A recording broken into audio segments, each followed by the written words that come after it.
The wind bites at my face as I scramble for control, my heart hammering in my chest. Still, I don't cry out. The gravel beneath me shifts, but I stay quiet. As the distant sound of my wife's whisper reaches me, "Pretend we're dead," I feel the weight of it settle over me. While the cold air fills my lungs, it's not the fall that scares me anymore. It's the betrayal, the realization that our own son pushed us to the edge. That's when I know he's not going to get away with this, and I will make sure of it. Before the story begins, tell me, where are you watching from? I hope your day's gentle and calm. Please like, subscribe, and let's start our story together. The late afternoon sun cast long shadows over the vineyard, bathing the rows of vines in golden light. It was picturesque, almost too perfect. Aaron stood at the edge of the scenic overlook, his hands shoved deep into his jacket pockets, his posture stiff. The view should have been breathtaking. Rolling hills, the vast stretch of green and purple vines, the quiet of the countryside that made everything feel suspended in time. But there was a weight in the air, a tension that hung between them. Frank Harlow, weathered by decades of firefighting and a lifetime of holding his family together, felt it first. The subtle shift in Aaron's posture, the tightness around his eyes. His son was jittery, a sharp contrast to the composed figure Frank had always known. Aaron wasn't just inviting them here for a peaceful afternoon. No, something was off. "Beautiful, isn't it?" Aaron's voice was forced, attempting casualness, but failing. He gestured toward the valley below. But his eyes darted away too quickly. He looked at his father, then quickly looked away again, as though too afraid to meet his gaze for long. "Yeah, it's great," Frank muttered, his voice low and steady. He could tell Aaron was hiding something. There was a tightness to his son's face, a twitch in his jaw that spoke louder than any words. Evelyn, walking a few paces behind Frank, felt the shift too. She exchanged a quick look with him. A silent conversation passed between them. They both knew Aaron too well, the boy who once looked up to them, who relied on them. That was gone. Aaron cleared his throat, his eyes shifting nervously as he finally turned back to face them. "I've been thinking about the future," he said, voice hesitant. "About liquidating some assets, selling off the house, maybe even letting go of some of the family holdings." Frank's brow furrowed. "What are you talking about?" His tone sharpened, disbelief creeping into his voice. Aaron shifted on his feet, his eyes flicking around, avoiding his father's gaze. "Look, the market's tough right now. We need to make some changes. I'm in some debt, Dad. Big debt. And I don't have time to fix it all. I need the money." His voice cracked slightly on the last word. A sharpness underneath his words, tinged with desperation, cut through the calm. Frank's heart sank, and he felt his temper flaring, that deep sense of betrayal growing like a storm cloud. His hands balled into fists at his sides. He looked at Evelyn, who stood still, her face unreadable.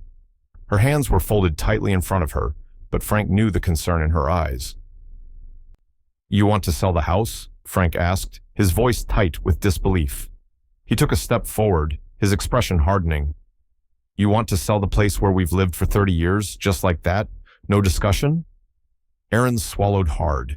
He opened his mouth, but nothing came out at first. He seemed to be struggling for words, the weight of the situation pressing on him. Finally, he spoke, but the words came out jagged, frantic. "I don't have a choice, Dad. You don't understand. I'm not just asking, I'm telling you. I'm trying to fix things before it all crashes down." The frustration in Aaron's voice broke through, and Frank felt his pulse quicken. The man in front of him wasn't his son, not anymore. The boy who once clung to him for safety, for advice, was now someone else entirely. "No," Frank said, his voice cold but firm. "You don't get to just sell everything, Aaron. Not without telling us what's really going on. What kind of mess are you in?" Aaron took a step back, eyes widening, voice cracking. "You don't understand. You never do." He raised his hand as if to gesture helplessly, but his body was trembling. "I'm drowning, okay? Drowning in debt. And if I don't make a move now, if I don't get rid of everything, it's over. Everything." The raw panic in Aaron's eyes was enough to make Frank hesitate, but just for a moment. He could see it now. The man in front of him was more afraid of losing everything than he was of the fallout. And yet, that fear didn't give him the right to gamble with his parents' security, to put them at risk. "I said no," Frank said again, his voice low and steady. "I'm not selling the house, Aaron, and you're not going to drag us into your mess." Aaron's chest heaved as he inhaled sharply, his frustration palpable. For a moment, the silence between them felt like an abyss, stretching further than any of them wanted to admit. Then, without warning, Aaron's expression shifted. His eyes flickered with something darker, something twisted by the pressure. Before Frank could react, Aaron shoved him. It wasn't a casual push. It wasn't playful. It was full of years of repressed tension, built-up frustration, and panic. Frank stumbled back, his feet slipping on the loose gravel, his arms flailing in the air as he tried to regain his balance. "No!" Evelyn screamed, her voice raw, terror in every syllable. Time seemed to stretch as Frank's body tipped backward. The ground beneath him gave way, and the next thing he knew, he was falling, tumbling, weightless, toward the steep slope below. His world spun out of control, the ground rushing up to meet him, his heart hammering in his chest. He barely registered the sound of Evelyn's screams fading away above him. Only one thought cut through the panic, the pain. What had Aaron done? The world had gone silent after the fall.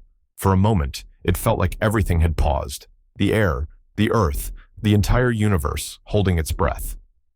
Frank's body had hit the jagged rocks and brush with a sickening thud, and now he lay still, the pain coursing through him in waves.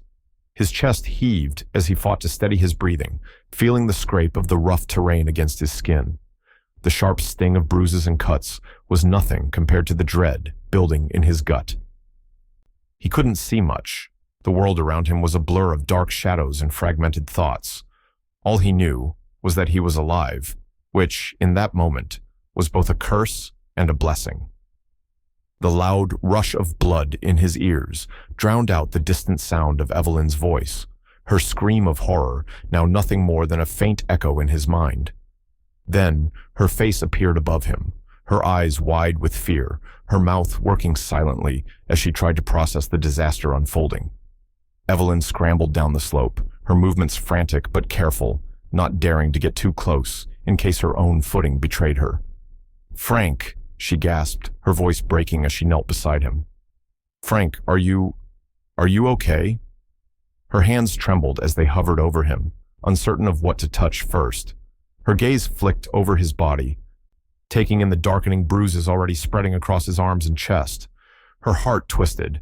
Her husband, strong and steady all these years, now broken and battered at the bottom of this cliff, as if nothing mattered anymore. Frank couldn't answer. He could barely move, his body rebelling against him, but he reached up weakly, clutching her hand. He needed her, not just for physical support, but to ground him, to stop him from spiraling into the abyss of fear and confusion. From above them, they could hear Aaron now, frantic, trembling with panic. His voice cracked as he called out, "Dad! Mom!" His words rang out across the cliff, bouncing off the rocky walls, but there was no answer, no response from the ones he'd pushed to the edge. Frank's throat constricted. He wanted to shout, to scream back at his son, to demand why. But his body wouldn't allow it. He could barely summon the strength to blink. His breath came in shallow gasps, each inhale reminding him of the fall, the brutality of it, and the slow realization that they were no longer in control. His son had forced them into this abyss, and now the world had to believe it was an accident. Evelyn's eyes scanned the shadows above, her face pale, watching Aaron's silhouette move back and forth at the edge of the cliff. His frantic pacing was the only indication that he was still up there, still alive, still trying to control the damage he had caused. But Evelyn saw through it. She saw his panic, his desperation. She saw how his body betrayed him with every step. He was acting, pretending to care. He was playing the part of the concerned son, but it was nothing more than a performance. "Evelyn," Frank whispered, his voice hoarse, barely audible. His eyes were still half-lidded, and he had to force himself to focus on her. What do we do?" Evelyn looked down at him, her heart aching with grief, but there was no time to indulge in emotions. They had to think, and think fast. Aaron was still up there, still oblivious to the truth of what had happened. They couldn't let him get away with this. Not like this. Her mind was already racing, the wheels of strategy turning in her head, trying to piece together a plan in the chaotic mess that was now their reality. She could hear Aaron's voice again, high-pitched, filled with guilt. "Please, Dad!" A shudder passed through her. They couldn't let Aaron think they'd survived. They couldn't let him know they were still breathing, still alive. It was too dangerous. He would do anything to cover his tracks. Evelyn's voice dropped to a whisper, just loud enough for Frank to hear. She leaned closer to him, the tremor in her voice barely hidden behind the calm facade she was desperately trying to maintain. "Frank, we have to pretend we're dead." Frank's eyes widened, his mind sluggish from the pain, struggling to understand. "What?" His voice was barely more than a rasp. "We pretend," Evelyn repeated, her words steady despite the terror she felt. "We pretend we didn't survive. We have to let him think we're gone. It's the only way to protect ourselves." A knot of disbelief twisted in Frank's stomach. He wanted to argue, to push back, but his body was too weak to do anything more than nod. He trusted her, always had. If she said this was the only way, then it was. There was no other choice. The risk of letting Aaron know they were alive could mean more than just betrayal. It could mean their deaths. Evelyn squeezed his hand gently, the last shred of warmth and reassurance before everything shifted. She knew the danger they were in. She knew that their survival now depended on silence, on deception. The lives they had built, their family, their future, it all rested in the balance. As Aaron continued to pace, calling out for them in desperation, Evelyn's face hardened. There was no going back now. Their lives, as they knew them, were over, and what lay ahead would be nothing less than a fight for survival.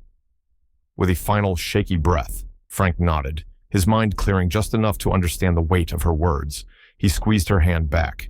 They had to survive this, but they couldn't do it alone. The cold, sharp wind cut through the air as Frank lay on the narrow ledge, struggling to focus through the haze of pain. His body throbbed with every breath, his ribs sore from the fall, but he couldn't let the pain consume him. His mind was racing, the crushing weight of their situation pressing on him. Evelyn's presence beside him was the only thing anchoring him to reality. He could feel her trembling, but her grip on his arm remained steady, purposeful. There was no time to break down. Not yet. They needed to stay quiet. They needed to stay hidden. Above them, Aaron's voice wavered, trembling with feigned panic as he dialed 911. Frank could hear the desperation in his son's tone, but it wasn't real. It wasn't the kind of fear a person had when they were truly concerned for someone's life. It was the voice of a man who had just committed an unforgivable act, someone trying to cover his tracks. The air was thick with the lie he was spinning, and Frank's stomach churned at the sound of it. "Hello?" Aaron's voice rang out, cracking under the strain. "My parents. They fell from the cliff. I don't know how it happened. I tried to reach them, but they're not moving." Frank closed his eyes, trying to block out the words. He could feel his heart pounding in his chest, the bitter sting of betrayal cutting deeper with every syllable Aaron spoke. How could his own son do this? How could he push them, then turn their fall into an accident? A tragedy to bury his own guilt, a story to save his own skin. He wanted to scream, to rise up and confront Aaron, but he couldn't move, not yet. The pain in his chest was too much, and there was something more important now. They needed to stay hidden. Aaron had to believe they were gone, or they would never get out of this alive. Evelyn was already on her feet, her eyes scanning the cliffside as she worked quickly, pulling Frank toward a narrow crevice in the rock. It was small, barely big enough for both of them to fit, but it was hidden from sight. Their only chance to survive this was to stay out of Aaron's line of sight, to let him believe they were no longer breathing. Frank gritted his teeth as Evelyn helped him into the cramped space, his body screaming with pain as she guided him carefully. The crevice was cold, the jagged rocks pressing into his back. But he didn't care. He was alive, barely, but alive. And for now, that was enough. Evelyn moved swiftly. Her movements efficient as she pressed her back to the wall, listening. She could hear Aaron pacing above them, his footsteps erratic, his voice rising and falling in a pitch-perfect imitation of panic. She could hear him explaining the situation to the 911 operator, the words coming out in a rushed jumble of grief-stricken sentences, designed to pull at the heartstrings of anyone listening. They fell. I didn't push them, but they're gone. They have to be. His voice cracked again, a clear attempt at a tearful plea. Evelyn's jaw tightened. It was a lie. She knew it was a lie. Aaron was so full of fear, but it wasn't for them. It wasn't for the people he claimed to love. It was fear of being exposed, fear of what would happen if anyone realized the truth. The distant sound of sirens echoed in the valley below, growing louder as rescue crews rushed toward the scene. Evelyn held her breath, praying that Aaron would keep his story intact, that the authorities wouldn't see through his performance. They couldn't afford to let them find out the truth. Not yet.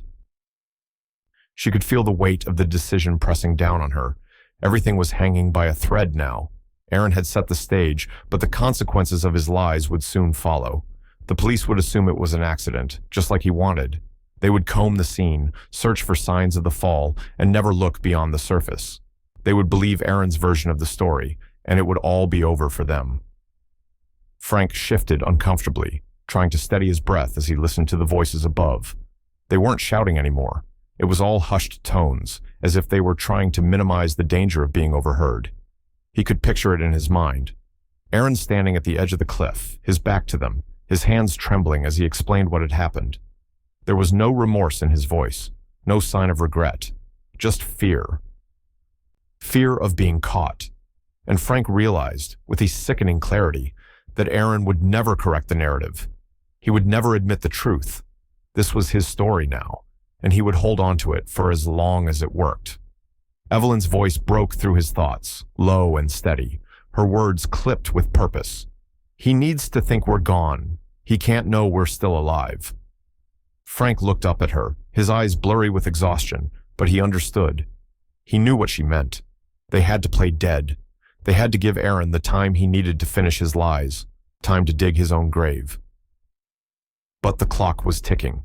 The sound of footsteps grew closer, and Frank held his breath, staring at Evelyn's face, searching for the determination that was still there, despite everything. She was strong, stronger than anyone he had ever known. They had made it this far, but as the first rescue teams began to arrive, Frank knew they were only at the beginning of the fight, and he wasn't sure how much longer they could keep pretending. The pain in Frank's chest gnawed at him with each step, the rocky terrain cutting through his boots, but he didn't stop. He couldn't. His ribs ached with every labored breath, and his vision blurred at the edges, but the thought of staying in one place, exposed and vulnerable, was worse than anything his body could endure. They had to move. They had to get out of sight before Aaron's lies reached their ears and twisted the truth even more. Evelyn moved beside him, steadying him when he faltered, her presence a constant anchor. The wind had picked up as they hiked along the narrow trail, the forest around them quiet, the kind of quiet that pressed in on their senses, making every crack of a twig underfoot feel like an explosion. Every step took them further away from the scene, further from Aaron, further from the lie he was building around them.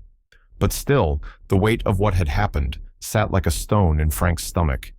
It wasn't just the fall, or the bruises, or the shattered bones. It was the betrayal.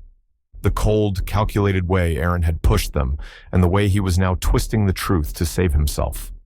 Evelyn glanced over at him, her eyes scanning his bruised face as they climbed higher toward the old ranger cabin. The path was overgrown, the trees thicker here, their branches almost like fingers reaching down to snag at their clothes. But she was determined, not just for herself, but for Frank too. She had always been the steady one, the calm voice in the storm, and now, more than ever, she needed that part of herself to stay intact. "Let's stop for a moment," she said, her voice low but firm, as they neared a clearing. She guided him toward a large boulder at the edge of the trail. Frank sat down heavily, the pain in his side flaring. Evelyn knelt beside him, her hands shaking slightly as she examined his injuries. She could see the dark purple and blue marks blooming across his chest, the scratches and cuts along his arms and legs. His head, too, was starting to throb with the ache of a possible concussion. She wiped the sweat from his forehead, her movements tender but quick. She had learned to be efficient in these situations. Her years as a nurse had taught her how to deal with crises, how to manage without panic. And right now, that training was all that kept her from breaking down.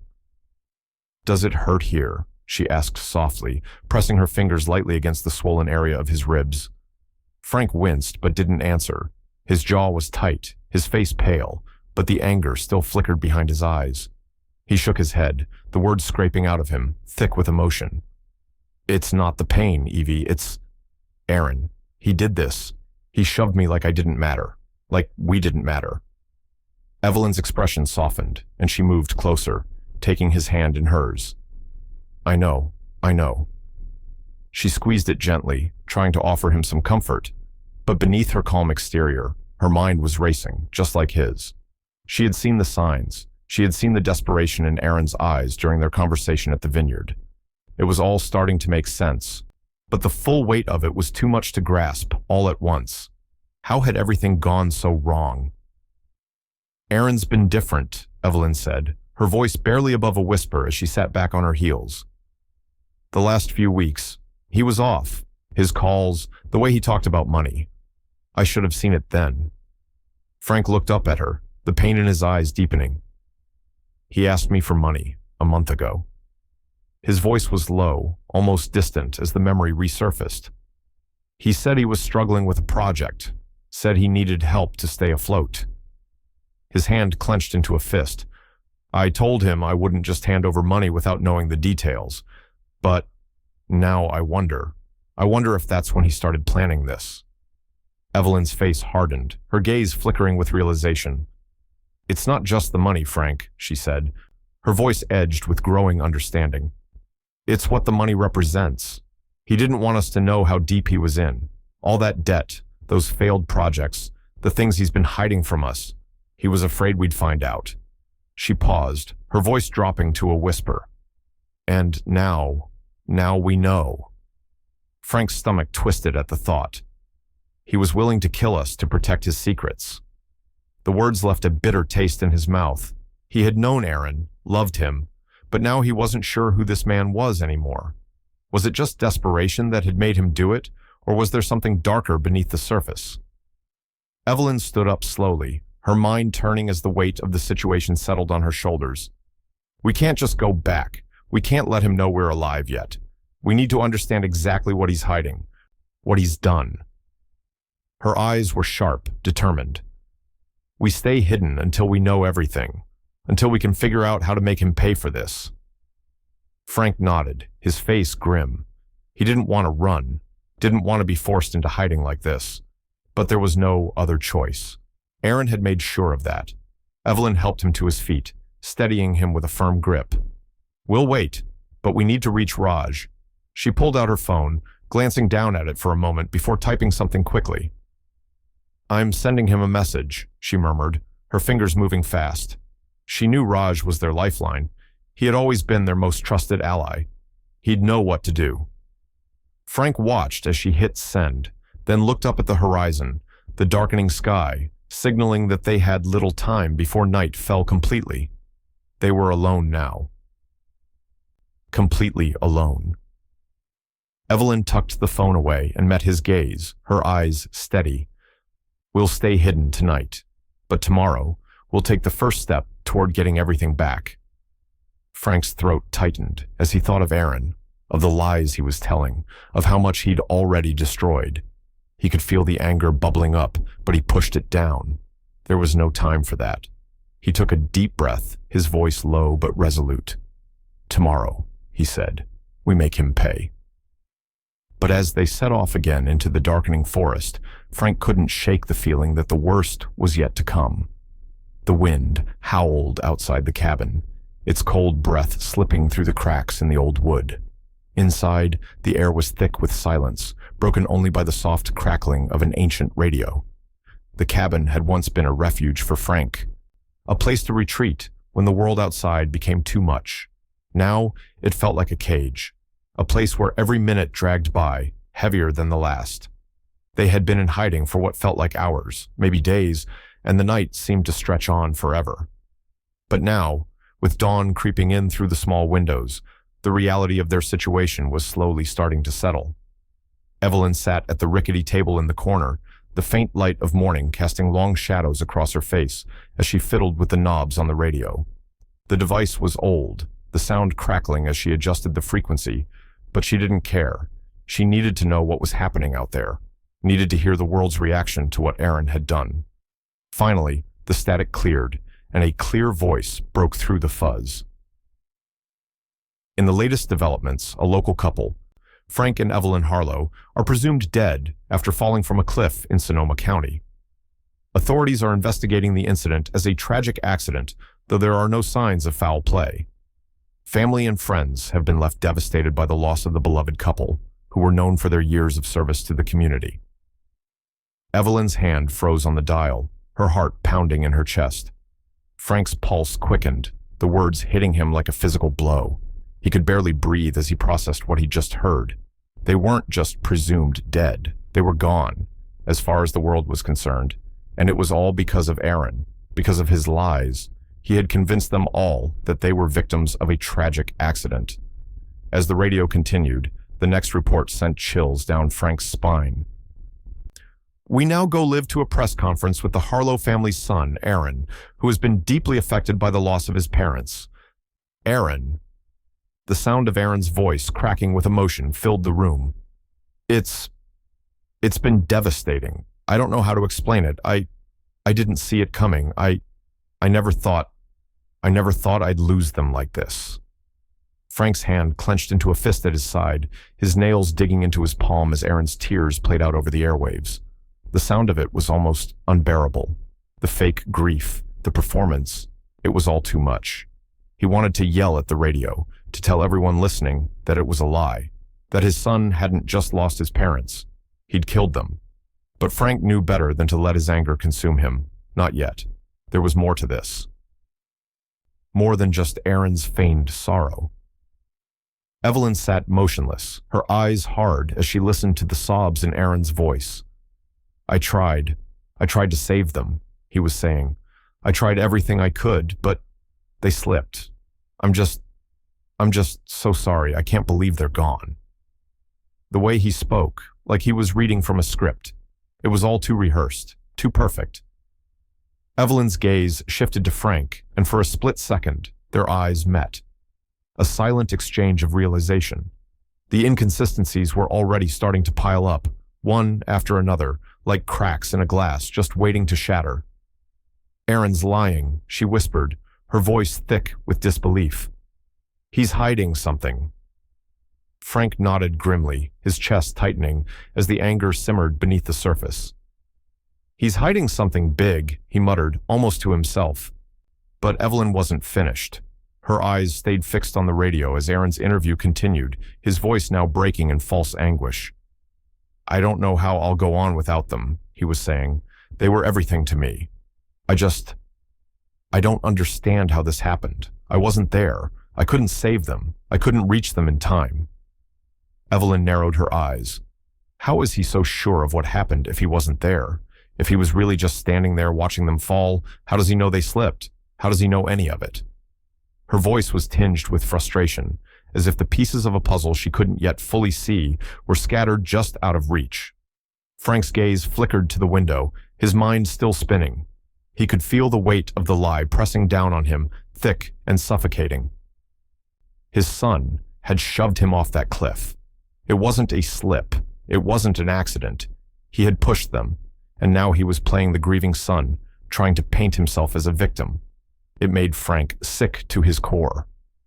The radio continued, and they both listened intently as Aaron's voice became softer, more conflicted. I just wish I could go back, he said, his voice wavering as though he were on the verge of breaking down. I don't know how to live with this. I just want my parents back. Evelyn's face was unreadable as she listened to Aaron's final words.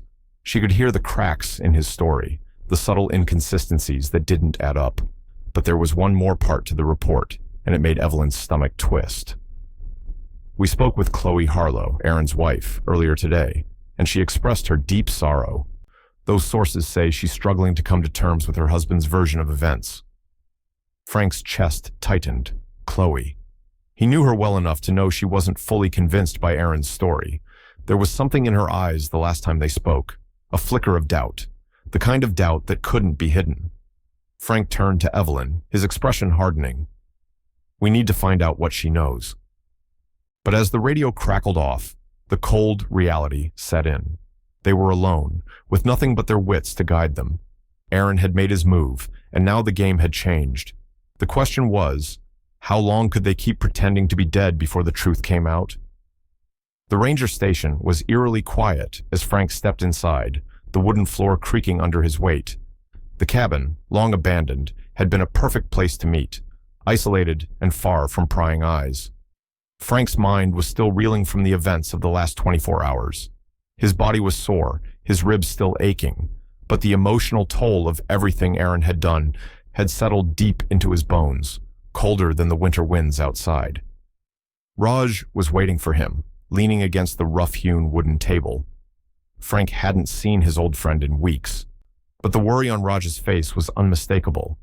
The man's brow was furrowed, and his eyes darted back and forth as though expecting someone to walk through the door at any second. The air between them was heavy, thick with the gravity of what they were about to discuss. Frank. Raj greeted him quietly, his voice low, almost conspiratorial. I'm glad you made it here safely. Frank didn't waste time with pleasantries. His fists were clenched, the anger and betrayal simmering beneath the surface. What did you find, Raj? What's really going on? Raj exhaled slowly, his shoulders slumping, as if he had been holding his breath since their last conversation. It's bad, Frank. Really bad. He pulled out a stack of documents, slapping them down onto the table with a resigned look. Aaron's been digging around in your property records, making unauthorized inquiries. Frank's stomach churned. Unauthorized? What the hell does that mean? Raj looked him in the eye, his voice tight. He tried to transfer ownership rights of your property, of your house, illegally. I've seen the records. It's all here. He gestured to the papers in front of them. There's a trail of documents, emails, signatures he forged. It's all there. The words hit Frank like a punch to the gut. The house, the one he'd worked so hard to build, the place that had been his sanctuary and his legacy, was on the line. He could feel the betrayal cutting deeper, sharper than the pain in his ribs. What the hell was he thinking? Frank growled, his voice low with disbelief. He tried to steal from me? From us? Raj's gaze darkened as he shuffled through the papers, his hands trembling slightly. It's not just your house, Frank. Aaron's tied up in a mess of failed real estate syndications, the kind of projects that go under and leave everyone scrambling for their share. He's buried in debt, and he's been using you, using your name, on all of them. Frank's mind raced. It was all starting to come together now, like pieces of a puzzle he'd never known existed. The desperation in Aaron's eyes, the way he'd tried to push them off the cliff like they were disposable. It wasn't just about money. It was about survival. And Chloe? Frank asked, the name tasting bitter on his tongue. He thought of her, her eyes filled with conflict. He didn't know her well, but there had been moments when Frank had seen the doubt flickering in her gaze. Was she complicit in all this, or was she just as trapped as they were? Raj shifted uncomfortably. She's listed as a guarantor on a lot of the deals that you and Evelyn never signed. They're deep into this mess, Frank. If the authorities start looking, they're going to find everything. Everything. Frank's jaw clenched so tightly he thought his teeth might crack. His wife, his daughter-in-law, and Aaron, all tangled up in a financial web of lies and deceit, and none of them had known. Evelyn's words echoed in his mind. He's hiding something big. But it wasn't just the push off the cliff. It was this. Aaron wasn't just trying to silence them. He was trying to cover his tracks, using Frank and Evelyn's names to secure a future for himself in the wreckage of his failed ventures. Damn it! Frank's voice was thick with fury, his hands shaking as he gripped the edge of the table. He put us in this mess. He's been using us all along. Raj nodded grimly. He's desperate, and now he's playing a game he doesn't understand. If the authorities get a hold of this... His voice trailed off. the implication hanging in the air.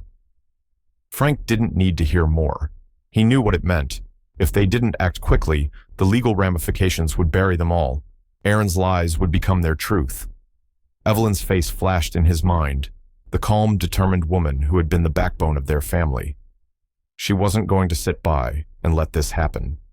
He could see it in her eyes. She was already planning their next move, and Frank would follow her lead. "All right," Frank said, his voice low and controlled, despite the storm raging inside him. "We need to keep this quiet. We document everything, every scrap of evidence. And we don't move until we have enough to bring him down." Raj handed him a file. "This is just the beginning, Frank. I'll keep digging, but we have to move fast. He's not going to stop until he gets what he wants. And if we don't act now, he'll win." Frank's mind whirred, calculating their next steps, but the path forward was still shrouded in uncertainty. His son had betrayed him in ways that went far beyond a simple push off a cliff. And now he was buried in lies, with no way out except to destroy everything he had built. Frank stood up slowly, his fists clenched at his sides. "We'll do this the right way. We'll make him pay for this." But as he walked toward the door, his mind kept circling back to one question. How much longer could they keep pretending to be dead before Aaron's web of lies finally unraveled? The clock was ticking. Frank and Evelyn stood at the edge of the cemetery, hidden behind a thick row of trees that shielded them from the eyes of those gathered. The air was thick with the heaviness of mourning, but it wasn't their grief that weighed on them. It was the crushing realization that they were invisible. The people they had known, the friends, the family, all standing there, grieving for the loss of a couple they had once been. Yet here they were, standing just out of sight, knowing the truth and unable to share it. The world thought they were dead, and for now, that was the way it had to stay.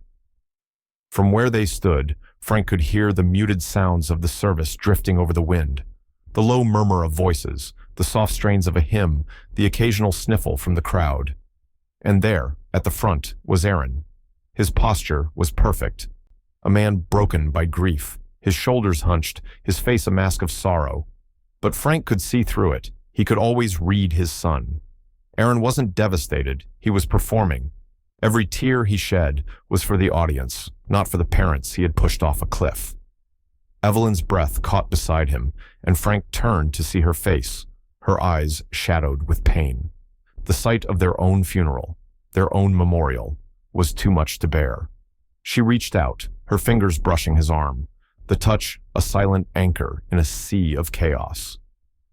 Chloe was standing near the front, her face pale, her eyes red from crying.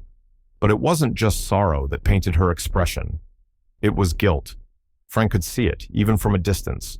Her hands were trembling at her sides, her lips moving in a soft whisper that only she could hear. He leaned in closer, straining to hear the words that slipped from her mouth. "I'm sorry. I'm so sorry," Chloe whispered, barely audible over the rustle of the wind. She was apologizing, but who was she apologizing to? Was it for the lies, for the part she had played in Aaron's plan? Or was it because, deep down, she was beginning to realize what had truly happened? Frank didn't know, but the knot in his stomach twisted tighter. She wasn't just grieving for her in-laws, she was wrestling with her own shame, and that was something he hadn't expected. The silence that followed seemed to stretch for an eternity before Aaron's voice cut through it. He stood at the podium, his face a portrait of sorrow, yet his eyes darted around the crowd, searching for approval. "I can't believe they're gone," Aaron's voice wavered, but it was the kind of wavering that spoke more of performance than of grief.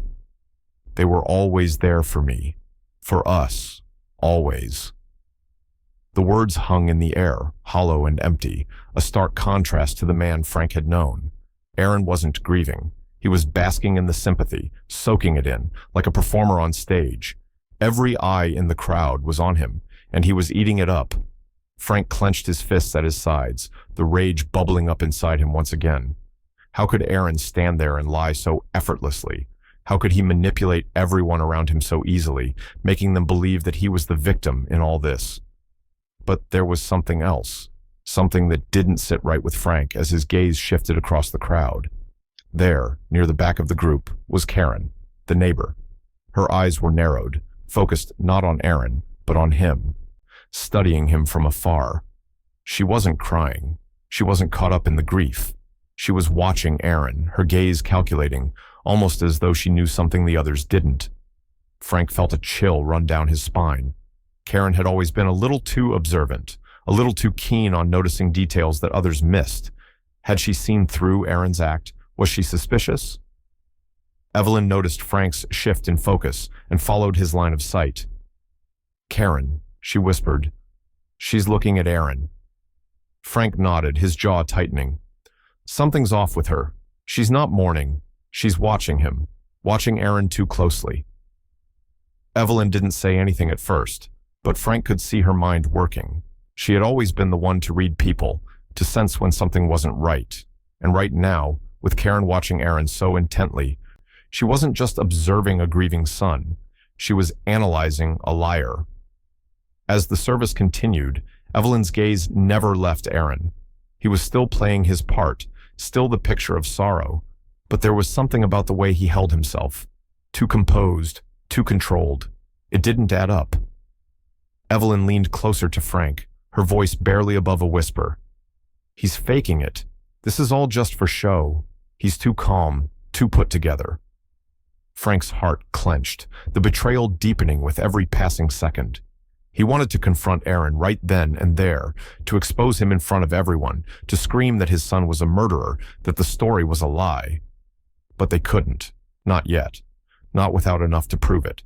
The service was winding down, and the crowd began to scatter, some lingering to speak with Aaron, others to pay their respects. Chloe was still standing near the back, her face a mixture of grief and confusion. But then, something happened that caught Frank's attention. Chloe refused to stand next to Aaron during part of the service. As people moved toward the gravesite, Frank saw her hesitate, a look of conflict flashing across her face. She lingered behind, avoiding Aaron's side, standing alone, far from him. It was a small thing, but it spoke volumes. Frank exchanged a glance with Evelyn. This was it. Chloe knew something. She wasn't fully on Aaron's side anymore, and that was the opening they needed. As the crowd dispersed, Frank made a decision. They would approach Chloe. They needed to understand what she knew, and fast. The lies were starting to unravel, but the deeper truth was still out there, and they weren't going to let it slip through their fingers. The night was thick with tension as Frank crept through the darkened woods behind his own house, his footsteps muffled by the soft earth beneath his boots. The world around him was still, save for the occasional rustle of a branch in the wind, but in his chest, his heart pounded like a drum, each beat heavy with dread and anticipation. The air was cool against his skin, but it was the cold weight of what had happened that lingered, pressing down on him more than the chill of the night ever could. Evelyn had insisted on staying at the cabin, and while Frank understood her fear, his need to see their home, to know if Aaron had been there, was too strong. They couldn't stay hidden forever, but if Aaron was circling, checking their house, he needed to know now. They couldn't afford to be caught off guard again.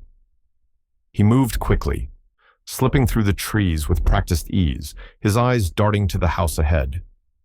The windows were dark, but the faint outline of the porch came into view, and for a moment, it looked like a ghost of the life they'd once lived, their sanctuary. Now, it felt like a place he didn't recognize anymore. Aaron's lies had already begun to poison everything, and Frank couldn't shake the feeling that something else was coming, something worse. As Frank approached the front door, he stopped short. His breath hitched in his throat as he noticed something odd in the dirt near the porch. Footprints, fresh ones, large and unmistakable, as though someone had been here recently, and not just a casual passerby. He crouched down, his breath catching as he studied the prints more closely. They were too deliberate, too recent to be ignored. The ground hadn't even settled properly. Someone had been here tonight. Someone had been watching. His pulse quickened, and he felt the familiar rush of dread flooding his chest. Aaron had been here. He had come back. Frank stood up, his mind racing. He turned his gaze toward the house, his eyes scanning every corner, every shadow. But it wasn't just the footprints that unsettled him. It was the house alarm. He reached for his phone, tapping in the code to access the alarm system. The screen flickered, showing multiple attempts to override it. Aaron had tried to break in. He had been testing the alarm, trying to get inside, no doubt looking for something, anything he could use to cover his tracks. Frank's blood ran cold. Aaron wasn't just checking for valuables, he was checking for them, Frank and Evelyn. He was trying to confirm whether they were really gone, if their death had been as convincing as he thought. His mind whirled as he processed the reality. They weren't just dealing with a son's betrayal, Aaron was still hunting them. And now, Frank realized, they were just as much in danger as before. He turned toward the porch and moved to the mat, instinctively pulling it back. Beneath it, partially crumpled, was a letter. Frank's heart skipped a beat as he crouched down, picking it up with a shaking hand. He unfolded the paper carefully, his eyes scanning the hurriedly scribbled words. "Call me. Urgent." Frank froze. It was from Karen. His eyes narrowed as he read it again, a wave of suspicion crashing over him. Why was she reaching out now? Had she finally realized what Aaron had done? Or was she playing a game of her own? Frank's mind raced. He couldn't trust anyone, not even Karen. The neighbor had always been a little too observant, a little too curious. But this was different. He tucked the letter into his jacket pocket, making a mental note to figure out what Karen knew. But right now, he couldn't afford to think about that. He needed to focus on the present, on the immediate threat. Suddenly, the quiet of the night was broken by the sound of a car's engine in the distance. Frank's heart lurched in his chest and he froze. A car. It was moving slowly, almost as if it were searching for something. His instincts kicked in. Aaron. It had to be. He ducked low behind a bush, his breath coming in shallow gasps. The car headlights swept over the driveway, casting long, eerie shadows against the house. The vehicle moved in a slow arc, passing the property once, then circling back. Frank could feel his pulse in his throat as he watched through the leaves. The car stopped near the front gate, its engine humming softly. Frank's mind raced. Aaron wasn't just driving by. He was checking to see if they were really gone. He was making sure the house was empty, that they weren't hiding inside, ready to confront him. Frank held his breath, waiting. The car remained still, and for a moment, he thought Aaron had seen something, heard something. But then the engine revved again, and slowly, the vehicle rolled away, disappearing into the night. Frank stayed motionless for a few seconds, making sure Aaron wasn't coming back. When he was sure the coast was clear, he exhaled deeply, his body still tense with adrenaline. He had come dangerously close to being caught. Evelyn's words echoed in his mind. He's hiding something big. And Frank had no doubt anymore. Aaron wasn't finished. The danger wasn't over. It was only just beginning. As Frank pulled himself back from his hiding spot, the weight of everything that was happening settled over him. He could feel the grip of betrayal tightening around him like a noose. They had to act fast. Aaron was still playing his game, and Frank wasn't sure how much longer he could keep the pieces of their shattered lives from falling apart completely. The cafe was small and tucked away on a quiet corner of town, the kind of place that felt out of time, where nothing moved too quickly, and the world outside seemed to fade into the background. Frank and Evelyn arrived early, their hearts heavy with anticipation. They'd arranged to meet Karen here, but neither of them could fully prepare for what might come next. The weight of their suspicions pressed down on them, and each passing minute felt like a test they weren't sure they were ready to take. They found a quiet corner by the window, where the soft murmur of other customers blended into the background. Frank's fingers tapped nervously on the table, his mind whirring with questions. Evelyn sat beside him, her face pale but composed, though the tight grip she had on her coffee cup betrayed the tension she was trying to hide. Minutes later, Karen walked in, her steps hesitant as she scanned the room. When their eyes met, she paused for a moment, almost as if she was second-guessing her decision. But then she crossed the room and sat down at their table, her expression guarded. Frank watched her closely as she settled into the chair, her hands twisting together nervously. He had known Karen for years, but today she seemed like a stranger, someone caught in the same web of lies and deception they were. "I'm glad you came," Evelyn said softly, her voice steady despite the emotions roiling inside her. Karen nodded but didn't say anything right away. She looked around the cafe, as if trying to make sure no one was listening, before leaning in closer to the table. "I don't know if I should be here," she said, her voice barely above a whisper. "But I can't stand it anymore. The things I've been seeing, hearing, it doesn't add up." Frank's heart pounded in his chest. This was it, the moment they'd been waiting for. "Karen," he said quietly, "you need to tell us everything." She hesitated, glancing at Evelyn before finally speaking. "Aaron, he asked me something the day of the fall, right after it happened."